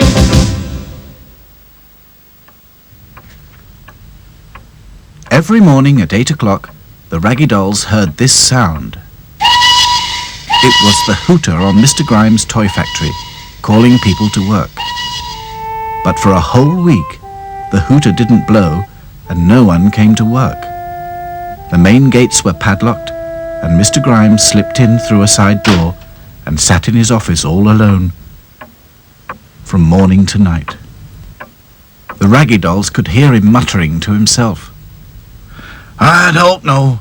If it goes on like this, we'll have to close for good. "What does he mean, close?" whispered Lucy. "Shut down! Stop making toys!" explained Dotty grimly. "But what will happen to us?" It'll be out of the reject bin and into the dustbin, said Sad Sack. And that will be that. Lucy began to tremble, so Claude cooked breakfast, which made them all feel better. I suppose we might as well eat while we can, said Sad Sack. He had 12 sausages, 4 cups of tea, and a whole loaf of bread, which made his tummy look even bigger than usual. You won't fit into a dustbin, said Back to Front. That's the idea, agreed Sad Sack. Later, when Mr. Grimes had gone home, the Raggy Dolls met in his office to see if they could discover anything useful. There were lots of opened letters on his desk. This one says order cancelled, read Hi-Fi. So does this one, said Back to Front. This one says we don't want any more old stock. We want new ideas for the spring. Well, I'm going jogging, said Princess. Fresh air and exercise always helps when you're feeling upset. Good thinking, agreed Dotty. Count us in, said Back to Front, Hi-Fi, Claude and Lucy. Count me out, said Sad Sack. It was one of those bright spring mornings when the hedges are full of twittering birds. The Raggy Dolls jogged round and round the duck pond.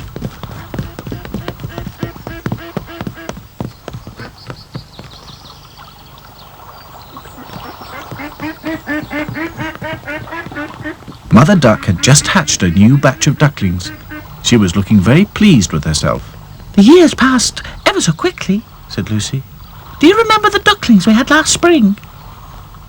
Yeah, one of them got lost and thought Sad Sack was its mother, chuckled Back to Front. And Sad Sack thought it was a monster, laughed Hi-Fi.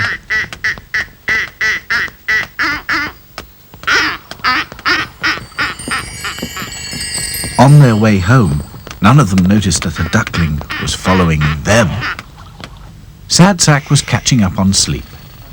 He didn't like soap and water very much, but the basin in Mr. Grimes's washroom was just the right shape for him. He was very comfortable. Sad Sack woke with a start. The noise came again, louder. At first he thought it was the plumbing. Then he realized it came from the other side of the washroom window. What on earth could it be? The Raggy Dolls were almost home. Oh, Phew! Well done, chaps, gasped Dotty. I don't know whether I'm coming or going, groaned Back to Front. You never do, giggled Lucy. Phew! I am, how you say, in done, exclaimed Claude. You mean done in, spluttered Hi-Fi. So am I. Oh, look, cried Princess. There's Sad Sack. Whatever is he up to? Kitty, kitty, kitty, called Sad Sack nervously. He had a mop in one hand, and he was trying to reach the gutter above without falling out of the window. Don't be frightened, kitty, called Sad Sack, trying not to be frightened himself. The kitten was a long way up, and the ground was a long way down. Hello, Sad Sack, called the Raggy Dolls. What do you think you're doing? There's a kitten stuck up here, and I'm rescuing it, explained Sad Sack. Hang on, I'll come and help, called Back to Front. No problem. Shall I call the RSPCA? asked Hi-Fi. No need. Look. Oh my, isn't he clever? Gasped Lucy, because Back to Front had managed to persuade the kitten onto the end of the mop. Now he was pulling it down to safety. It seemed very large to the Raggy Dolls. However did he get up there? asked Princess. Must have climbed the drain pipe, said Back to Front. Kitten didn't stop meowing.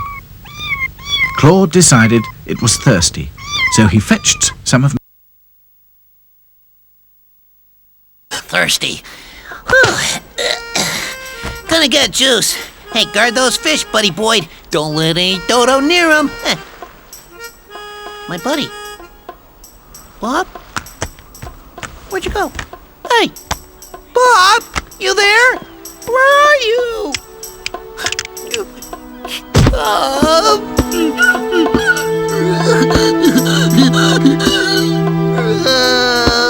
Hiya, Elvis. Hi, Rocky. Who are you talking to? Oh, what do you mean? No one. No one. Hey, there's no invisible bird here. You think I buddy up to a bird I can't see? Not me, buddy. I'm not crazy. Hey, talking about crazy, where's your Oberon? Oberon? Oberon left. He, Hey, how about you and me go for a juice? Huh? You betcha! Face it, Rocky. There ain't any other birds. Is there? Nah!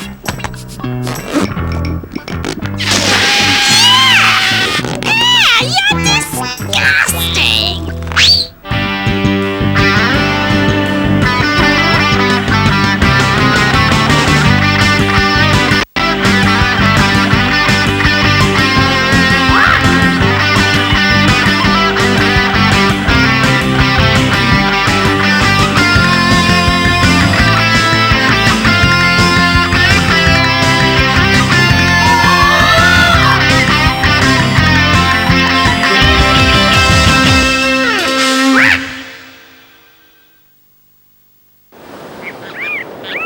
I really enjoyed that episode.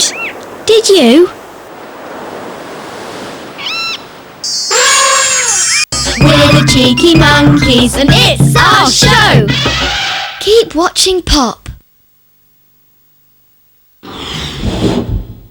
We're watching Pop! Hey gang, VJ here with details of a wicked competition. To be in with a chance of winning one of these karaoke CD-ROM and microphone kits, all you have to do is answer this question. How many members are there in the boy band Vix?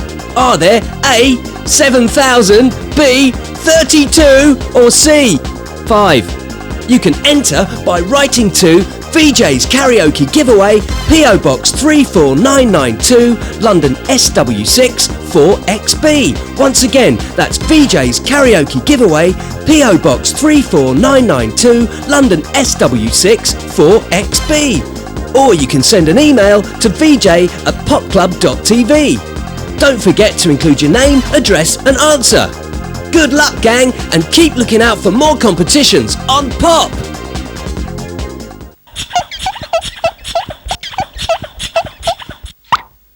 We're watching Pop!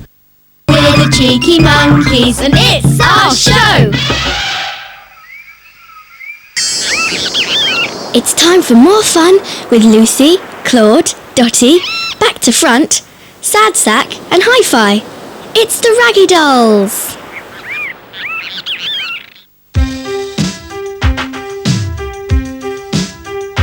It's not much of a life when you're just a pretty face. Just to be whoever you are is no disgrace. Don't be scared if you don't fit in. Look who's in the reject bin. It's the Raggy Dolls. Raggy Dolls. Raggy Dolls. Raggy Dolls. Dolls like you and me. Raggy Dolls. Raggy Dolls. Raggy Dolls. Raggy Dolls. Made him perfectly. So if you got a bump on your nose or lumps on your toes, do not despair. Be like the Raggy Dolls and say I just don't care.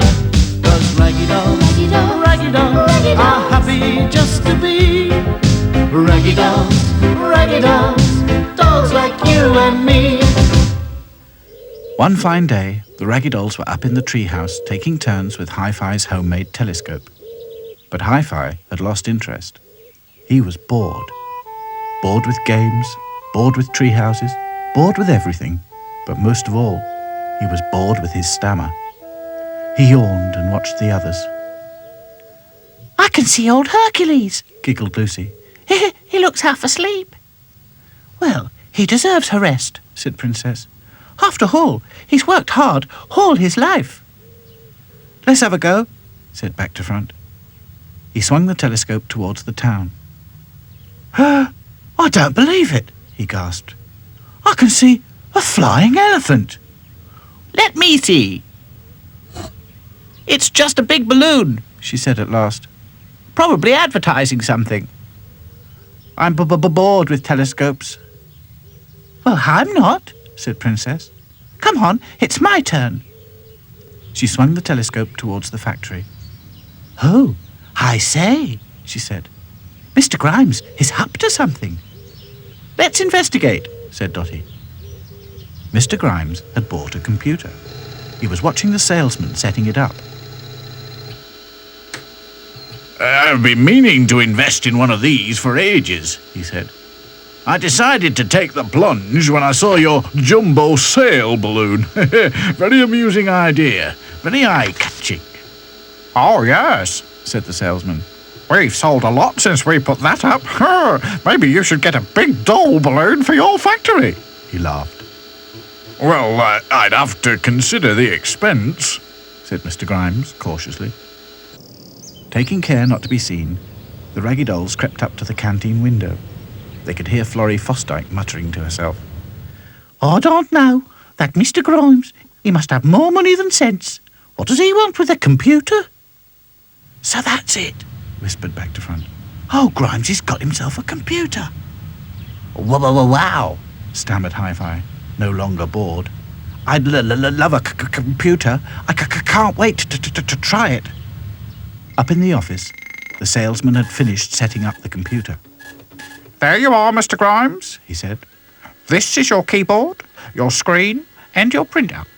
This is your software, different disk for different jobs, sales, costs, addresses, accounts. And by the way, as a special offer, here's a free game, Space Battles.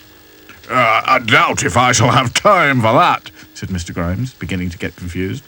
Can you explain it all to me again? Of course, said the salesman. It's quite straightforward. Remember, never switch on with a disk inserted. Never switch off without saving your input. Always store data in the memory. At 5:30, when the factory hooter blew, Mr. Grimes was none the wiser. Everything seemed so complicated. I give up, sighed Mr. Grimes. That's enough for today. As soon as Mr. Grimes had locked up the factory, the Raggy Dolls crept into the office. In no time at all, Hi-Fi had switched on the computer. The screen started flashing. Insert disk. I'm not sure we should be doing this, said Lucy. Relax, said Back to Front. Hi-Fi knows what he's doing. Hi-Fi was examining the discs. He quickly found the one that said Space Battles. Now for some fun, he chuckled. The Raggy Dolls watched as Hi-Fi inserted the disc and the screen changed to show the controls of a spaceship. He pressed a button and the game was begun. The Raggy Dolls took turns, but Hi-Fi was easily the best. He got the highest score and reached the highest level. I've had enough, yawned Dotty. It's making my eyes go all funny. Everyone was tired, except Hi-Fi. We can't stop now, he stuttered. We're at the highest level. He pressed another button, and the computer made new sounds. The Raggy Dolls were amazed. It's like being in a real spaceship, whispered Lucy. Sad Sack looked around. The office had changed. There was a giant screen where the window used to be, and everything looked futuristic. Don't look now, he moaned. But we are in a real spaceship. And this is the control deck, gasped Back to Front. Hi-Fi was too busy to notice. He pressed a button and the Raggy Dolls zoomed off at the speed of light, deeper and deeper into outer space. This is fun, laughed Hi-Fi. The computer suddenly spoke to them. Danger, danger, alien spacecraft approaching. Battle stations, ordered Hi-Fi. But it was too late. There was a brilliant flash and the Raggy Dolls were frozen in time. Before they knew it, they were being beamed aboard a huge alien spaceship. Scan the intruders, ordered a voice from nowhere. The Raggy Dolls were laid on a moving table while a robot shone a beam.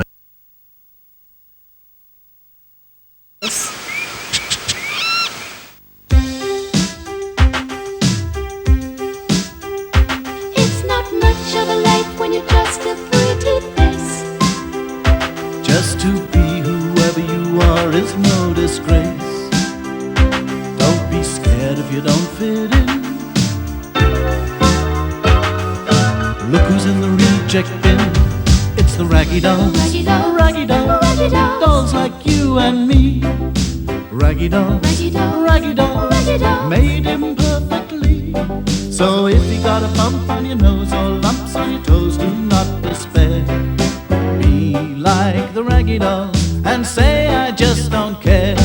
'Cause Raggy Dolls, Raggy Dolls. Raggy Dolls, Raggy Dolls. are happy just to be Raggy Dolls, Raggy Dolls, dolls like you and me.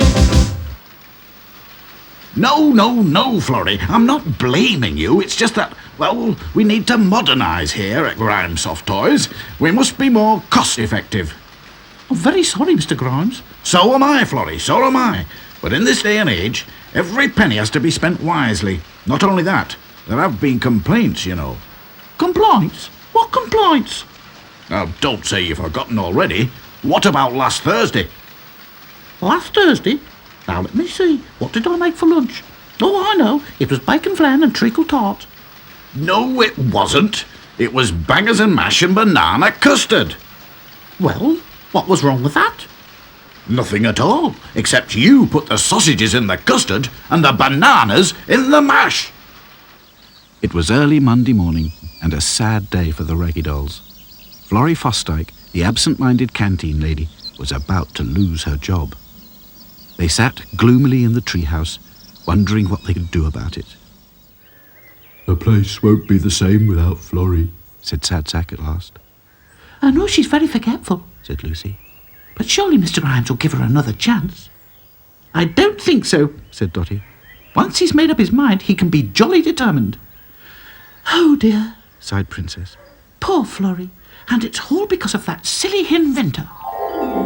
Only last Friday, a big van had arrived in the factory yard. A very odd-looking man got out and asked to see Mr. Grimes. The Raggy Dolls saw him drive in. They peeked around the corner of the factory wall as Mr. Grimes came down from his office to meet the man. Ah, yes, indeed, Mr. Grimes. Pleased to meet you. Splendid, splendid. I am Professor Isaac Newton, inventor. It's very good of you to spare me some of your immensely valuable time. Yes, well, I haven't got all day, you know, muttered Mr. Grimes. What is it you want to show me? Ah, yes, indeed, gushed the Professor. I can see you are a man after my own heart. Straight to the point. No sense in beating about the bush, I say. Step this way. Sacre bleu, said Claude. This professor can, how you say, talk the behind of a leg of the donkey. Shh, said Dotty. Listen. Time is of the utmost importance in all things, I always say. I have something here that I'm sure will be of great interest to you. Something that can save you a great deal of time and, what's more, money. Whatever can it be? Said Princess. We'd better take a look, said Dotty. Come on, chaps, don't let them see you. The Professor and Mr. Grimes stood by the open back doors of the big van. The Raggy Dolls stared in amazement as a large mechanical robot on wheels rolled out of the back of the van. Wow, stammered Hi-Fi, really impressed. My word, said Mr. Grimes. What on earth is that? It's my very latest invention, said the Professor proudly. I call it the All-Purpose Economy Operative. It's got a brain of its own. Do you mean that thing can think for itself? Said Mr. Grimes, suspiciously. Oh, no, laughed the Professor. It can only think for you. It can do any job a human being can do, and then it works out how to do it quicker, and for less money. Said Mr. Grimes, intrigued. Now, what job would you like to see it do? Is there anywhere in your factory that could be more efficient? Well, now that you mention it, we have been having a few problems with the canteen. Splendid, splendid, bubbled the Professor. Show me what needs doing and I'll program my machine to improve on it. Very well, said Mr. Grimes. This way. The two men made their way into the factory, followed by the robot, while the Raggy Dolls ran around to the canteen window, just in time to see a demonstration. Well now, said Mr. Grimes, let's see what it can do. Can it make a cup of tea? But of course, said the Professor. It's already programmed for that.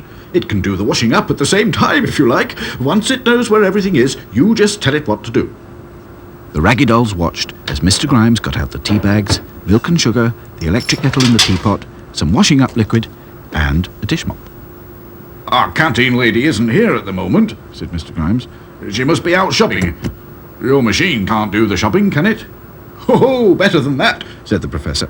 It can telephone all the local shops, find the best prices, and have all the goods delivered free of charge. Now, just tell the robot to make a cup of tea and do the washing up. Mr. Grimes felt a little foolish talking to a machine. You do it, he said. No, I assure you the robot is voice-activated. It responds to any command from anyone, so long as it saves you time and money. Mr. Grimes cleared his throat. Robot, make me a cup of tea and do the washing up. Understood, said the robot. And immediately, all sorts of extra arms and mechanical fingers got to work, turning on taps, filling the kettle, squirting washing up liquid, picking up tea bags. Mr. Grimes was very impressed. Poor Florrie, sighed Lucy. Now that robot has been told where everything is and what to do, she won't be needed anymore. It's all very, very sad, said Sad Sack. Everyone agreed, except Back to Front. He'd been quiet for a very long time, and now he suddenly had a brainwave. Eureka, he said. No problem. That machine is programmed to save time and money, right? The others nodded. And it's voice-activated. It listens to anyone, right? The others nodded again, and Back to Front grinned. Well, I think it's about time we had a little talk with that robot. What do you mean? Demanded Dotty. Simply this. And he whispered something in Dotty's ear. What's going on? Demanded Sad Sack. Ha! Brilliant! Laughed Dotty. That really is good thinking. Come on, chaps. Back to Front will explain on the way. There's no time to lose. Raggy Dolls to the rescue! Yelled Back to Front. The Raggy Dolls arrived in the canteen just as the robot was about to make Mr. Grimes his morning cup of coffee. Excuse me, Mr. Robot, said Dotty. Is it true that you are programmed to save time and money? That is correct, answered the robot. Then would you be so kind as to tell us what the most expensive part of a cup of coffee is? The coffee, said the robot immediately. Then it paused to think. Understood. Eliminate the coffee. What about milk and sugar? Said Lucy. That costs money too. Understood, said the robot. Eliminate the milk and sugar.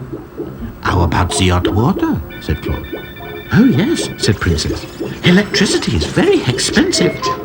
You even have to pay for cold water, added Sadsack. Understood, said the robot. Understood. Half an hour later, an angry Mr. Grimes came into the canteen, only to find the robot doing absolutely nothing. Where's my cup of coffee? A cup of coffee is a waste of time and money. But I like my morning cup of coffee. And what about lunch? Where's the lunch?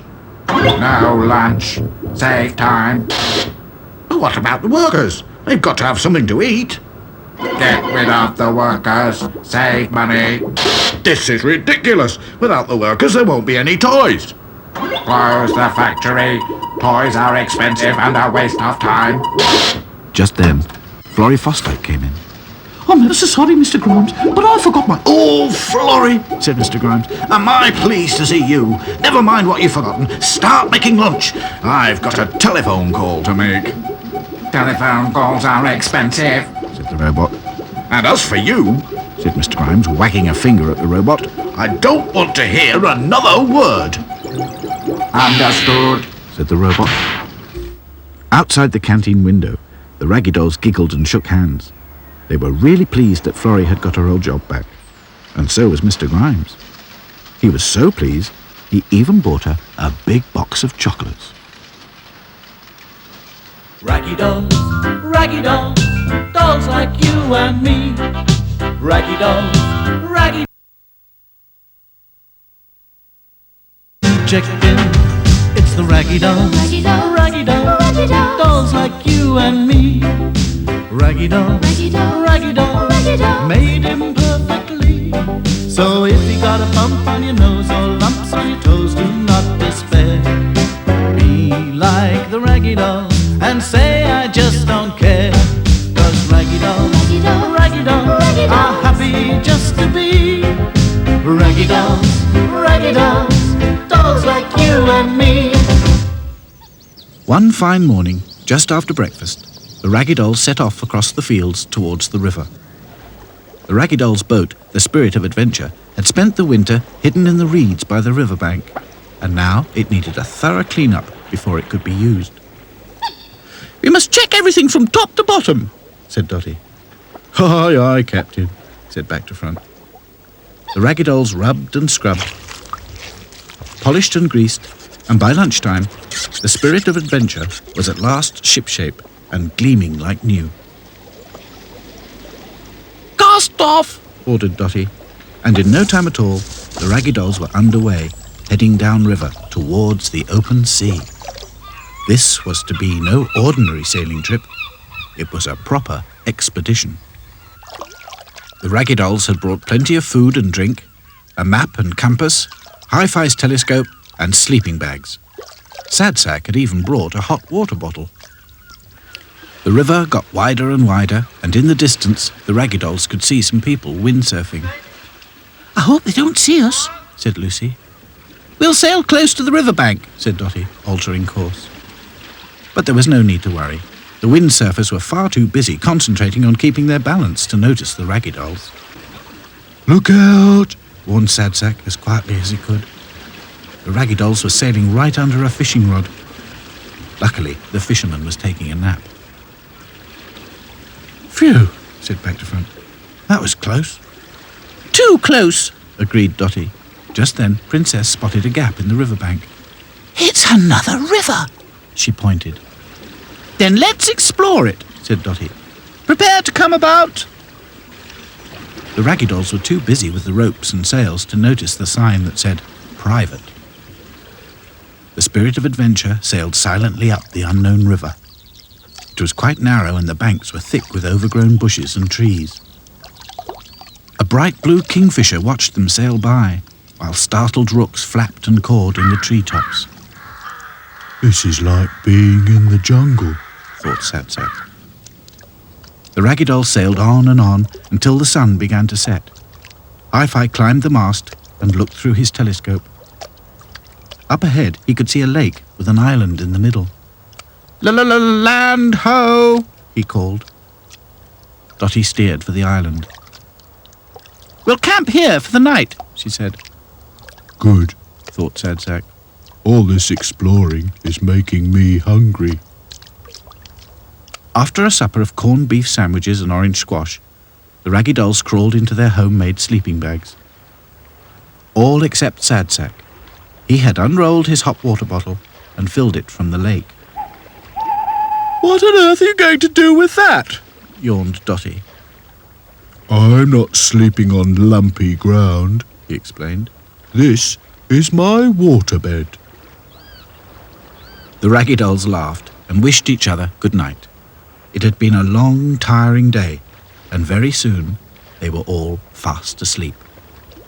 None of them knew that ever since they had set foot on the island, they had been watched by thoughtful, unseen eyes. In the morning, the Raggy Dolls woke up to another fine day. They yawned and stretched and rolled up their sleeping bags. What's for breakfast? Said Back to Front. I'm starving. Never mind that, said Lucy. Where's Sadsak? There was no sign of him, just his hot water bottle. Perhaps he's on the boat, suggested Princess. No, said Dotty seriously. I don't think so.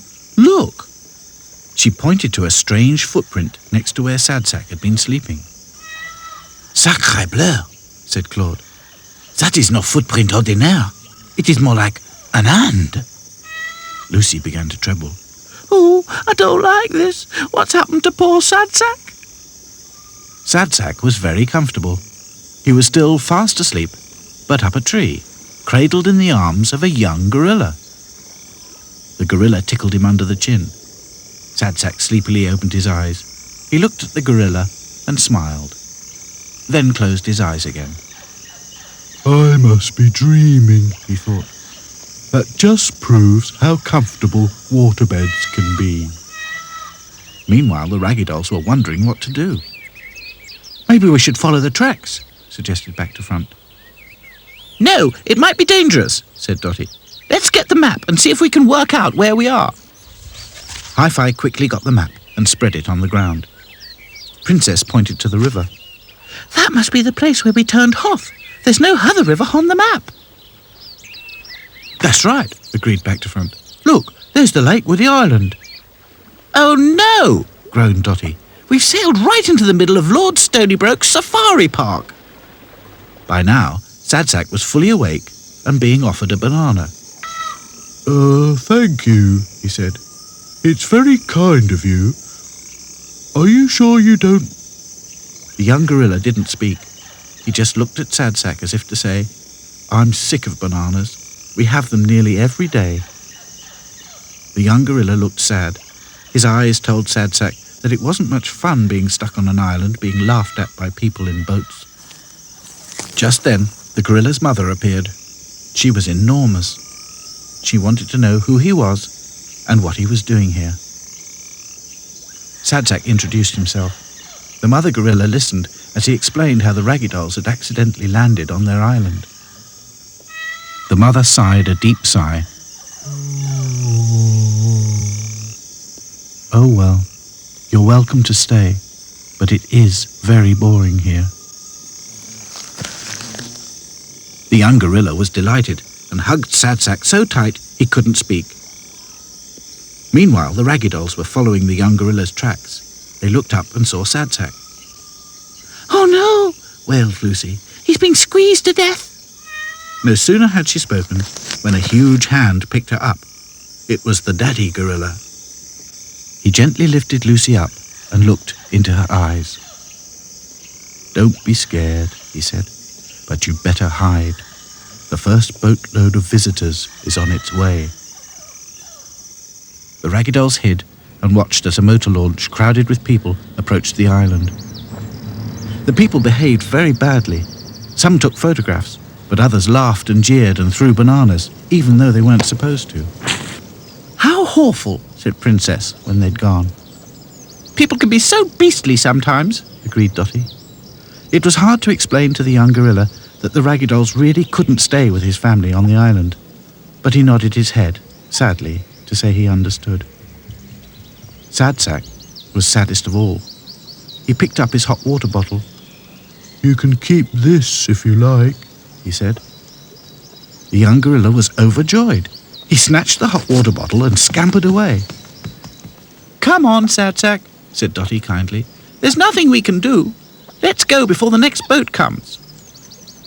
The Raggy Dolls were very quiet as they sailed away from Gorilla Island. Sadsack borrowed Hi-Fi's telescope for one last look. Suddenly, he chuckled.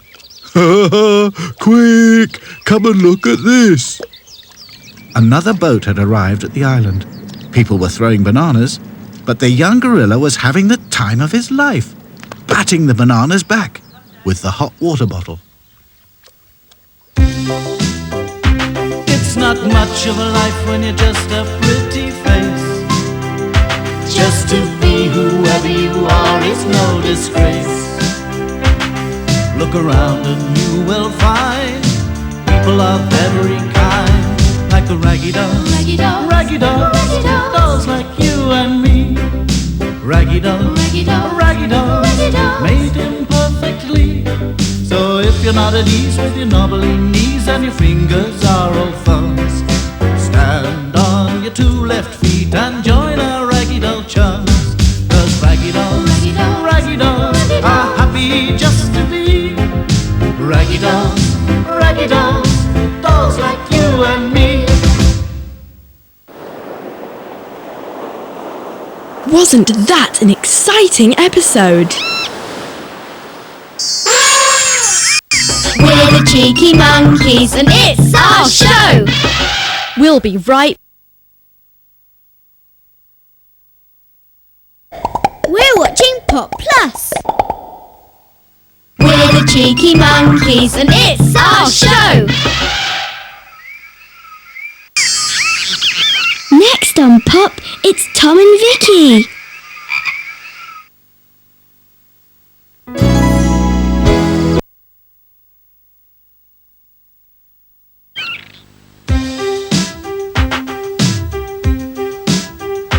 It's not much of a life when you're just a pretty face. Just to be whoever you are is no disgrace. Don't be scared if you don't fit in. Look who's in the reject bin. It's the Raggy Dolls, Raggy Dolls, Raggy Dolls, Raggy Dolls, dolls like you and me. Raggy Dolls, Raggy Dolls, Raggy Dolls, Raggy Dolls, made imperfectly. So if you got a bump on your nose or lumps on your toes, do not despair. Be like the Raggy Dolls and say I just don't care. 'Cause Raggy Dolls, Raggy Dolls, Raggy Dolls, Raggy are Dolls, happy just to be Raggy Dolls, Raggy Dolls, dolls like you and me. It was Saturday morning, and all the Raggy Dolls were doing different things. Lucy was in her vegetable garden, doing some weeding. Back to Front was in the shed, sorting out his tools. Claude and Sadsack were in the canteen, thinking about doing some cooking. Hi-Fi had found an old radio that Mr. Grimes had thrown out. Princess was in the storeroom, mending a tear in her dress, and Dotty was in the treehouse, reading a book. The only person with nothing to do was Rupert the Roo. He bounced across the factory yard in search of his Raggy Doll chums. On the way, he met Mr. Marmalade, the factory cat.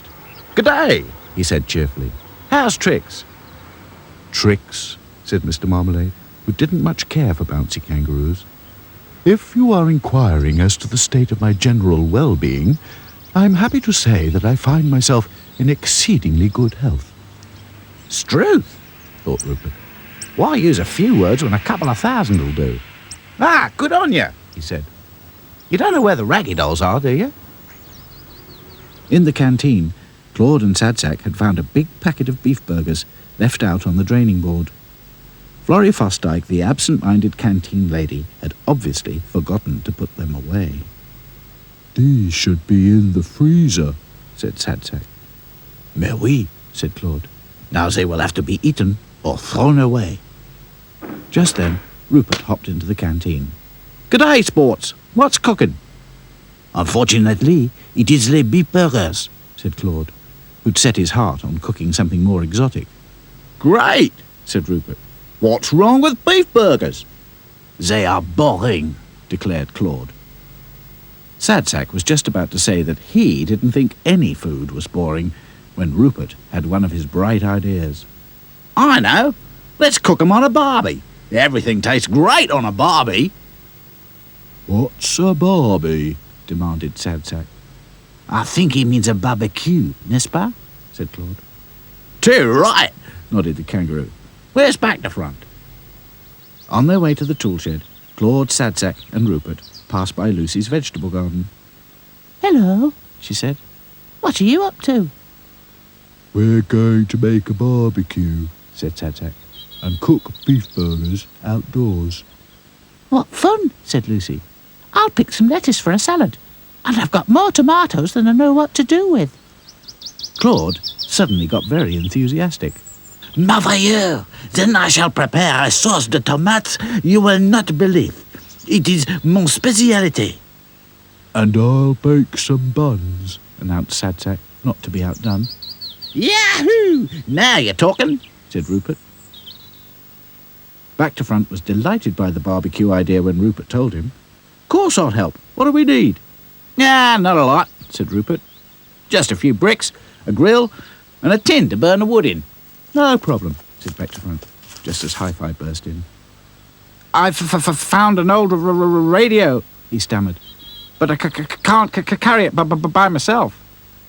"No worries," said Rupert. "I'll give you a hand."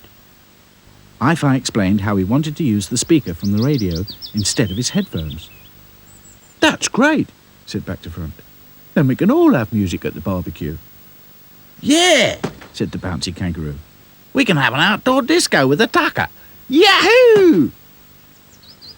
As they crossed the factory yard, Rupert was explaining to Hi-Fi all about the barbecue when they met Princess. "I've just spoken to Claude and Sadsack. Is there anything I can do to help?" "Sure is," said Rupert. "We'll need lots and lots of dry twigs." Then Hi-Fi told her about his plan for disco music. "Oh, how exciting," said Princess.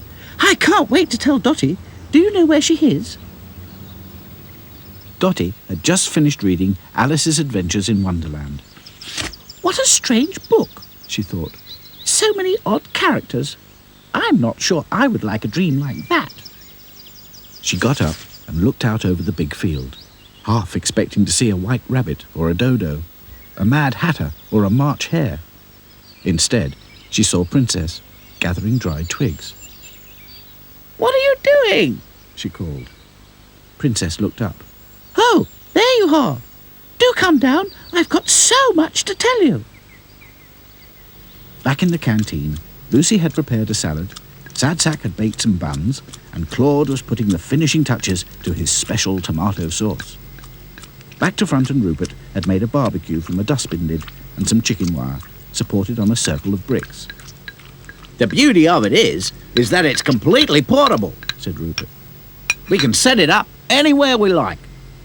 "And the same goes for the music," said Back to Front. "We fixed the speaker from the radio in my wheelbarrow. It works a treat, doesn't it?" Hi-Fi nodded. "All systems go," he said. At last, Dotty and Princess arrived. "This is going to be the best thing we've done for ages," said Dotty. "Whose idea was it?" Everyone looked at everyone else. "No one's really," said Lucy at last. "It was all of us. It just seemed to happen." Claude agreed. It is not important. The best things are like this, a surprise for everyone. Suddenly, Princess began to sob. "Oh dear, it's such a nice idea. I'd like to dress up, but I haven't got anything to wear." She looked at her dress of rags in dismay. "Please don't think I'm silly." "You're not silly at all," said Dotty. I think it's a brilliant idea. We should all dress up. Let's make it a fancy dress party. Oh, yes, said Lucy. We can make our own costumes. There's lots of stuff in the storeroom. But what are we going to be? Demanded Sad Sack. I think we should have a theme, said Dotty. We've all read the book. Let's come as characters from Alice in Wonderland. Yeah, no problem, said Back to Front. We can put all the names in a hat, each pick one out, and decide that way who to be. Everyone agreed, and Princess was as happy as could be. Later that evening, in the middle of the big field, the Raggy Dolls danced to Hi-Fi's music.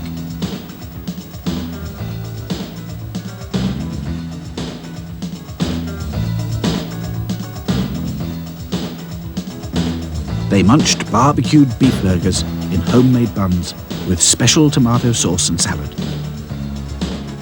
Princess came as Alice and danced with Claude, the white rabbit. Hi-Fi and Back to Front came as Tweedledum and Tweedledee. Sad Sack made himself a tail and a big cardboard smile on a stick and came as the Cheshire Cat. Dotty picked the Mad Hatter and Lucy the March Hare.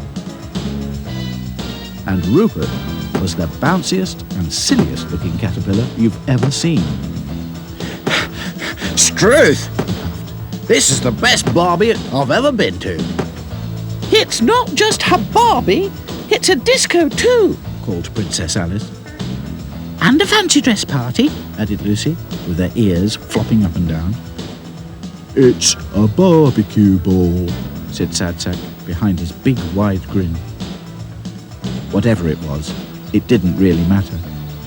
The Raggy Dolls had a wonderful time.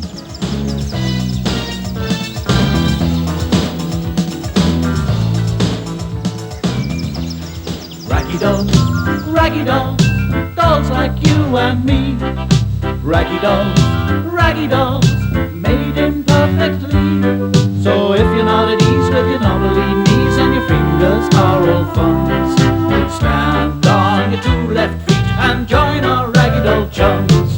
'Cause Raggy dolls are happy just to be. Raggy dolls, dolls like you and me.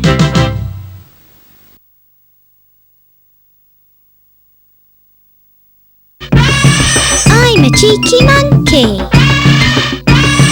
We're the Cheeky Monkeys and it's our show. Let's see what the Raggy Dolls are up to in this next episode.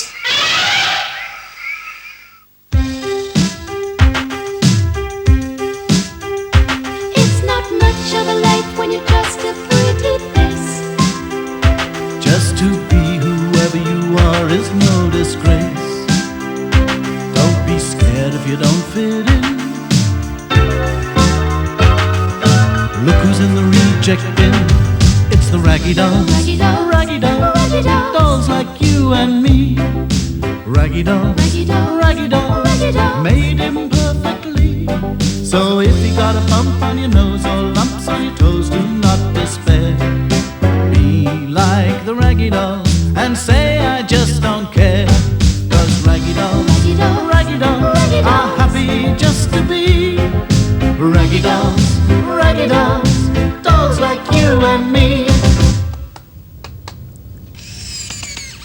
Early one morning, Back to Front was in the tool shed, finishing off one of his inventions. It was a very elaborate sort of thingamy-come-what's-it, with lots of tubes and metal bits. Now, thought Back to Front, all it needs is a bit of a polish, and then I can show it to the others. No problem. He looked around for a clean piece of rag, but all he could find was a small bit, too oily and dirty for polishing. He decided to look outside. Meanwhile, the other Raggy Dolls were in the canteen, washing up the breakfast things. The others dried, stacked, and put away the dishes and the spoons. I hate washing up, announced Sad Sack crossly. Too bad, said Dotty. Today's Wednesday and it's your turn. Sadsack groaned and slopped out another bowl. The toy factory was on holiday for 2 weeks, and that meant no Florrie Fosdyke, the canteen lady. The Raggy Dolls had all agreed to take turns with the washing up. This bowl is not properly clean, said Claude. There is still a cornflake stuck to it. I don't know why we don't use paper plates, moaned Sadsack. Then we could just throw them away. You should be glad we're all helping you, said Lucy. Sadsack comforted himself with the thought that tomorrow was Thursday and it would be Back to Front's day. Back to Front, meanwhile, had spotted a whole pile of suitable rags around the back of the tool shed. That's a funny place to keep a pile of rags, he thought. Just as he was about to pick one up, he noticed the pile moving gently up and down, as though it was breathing.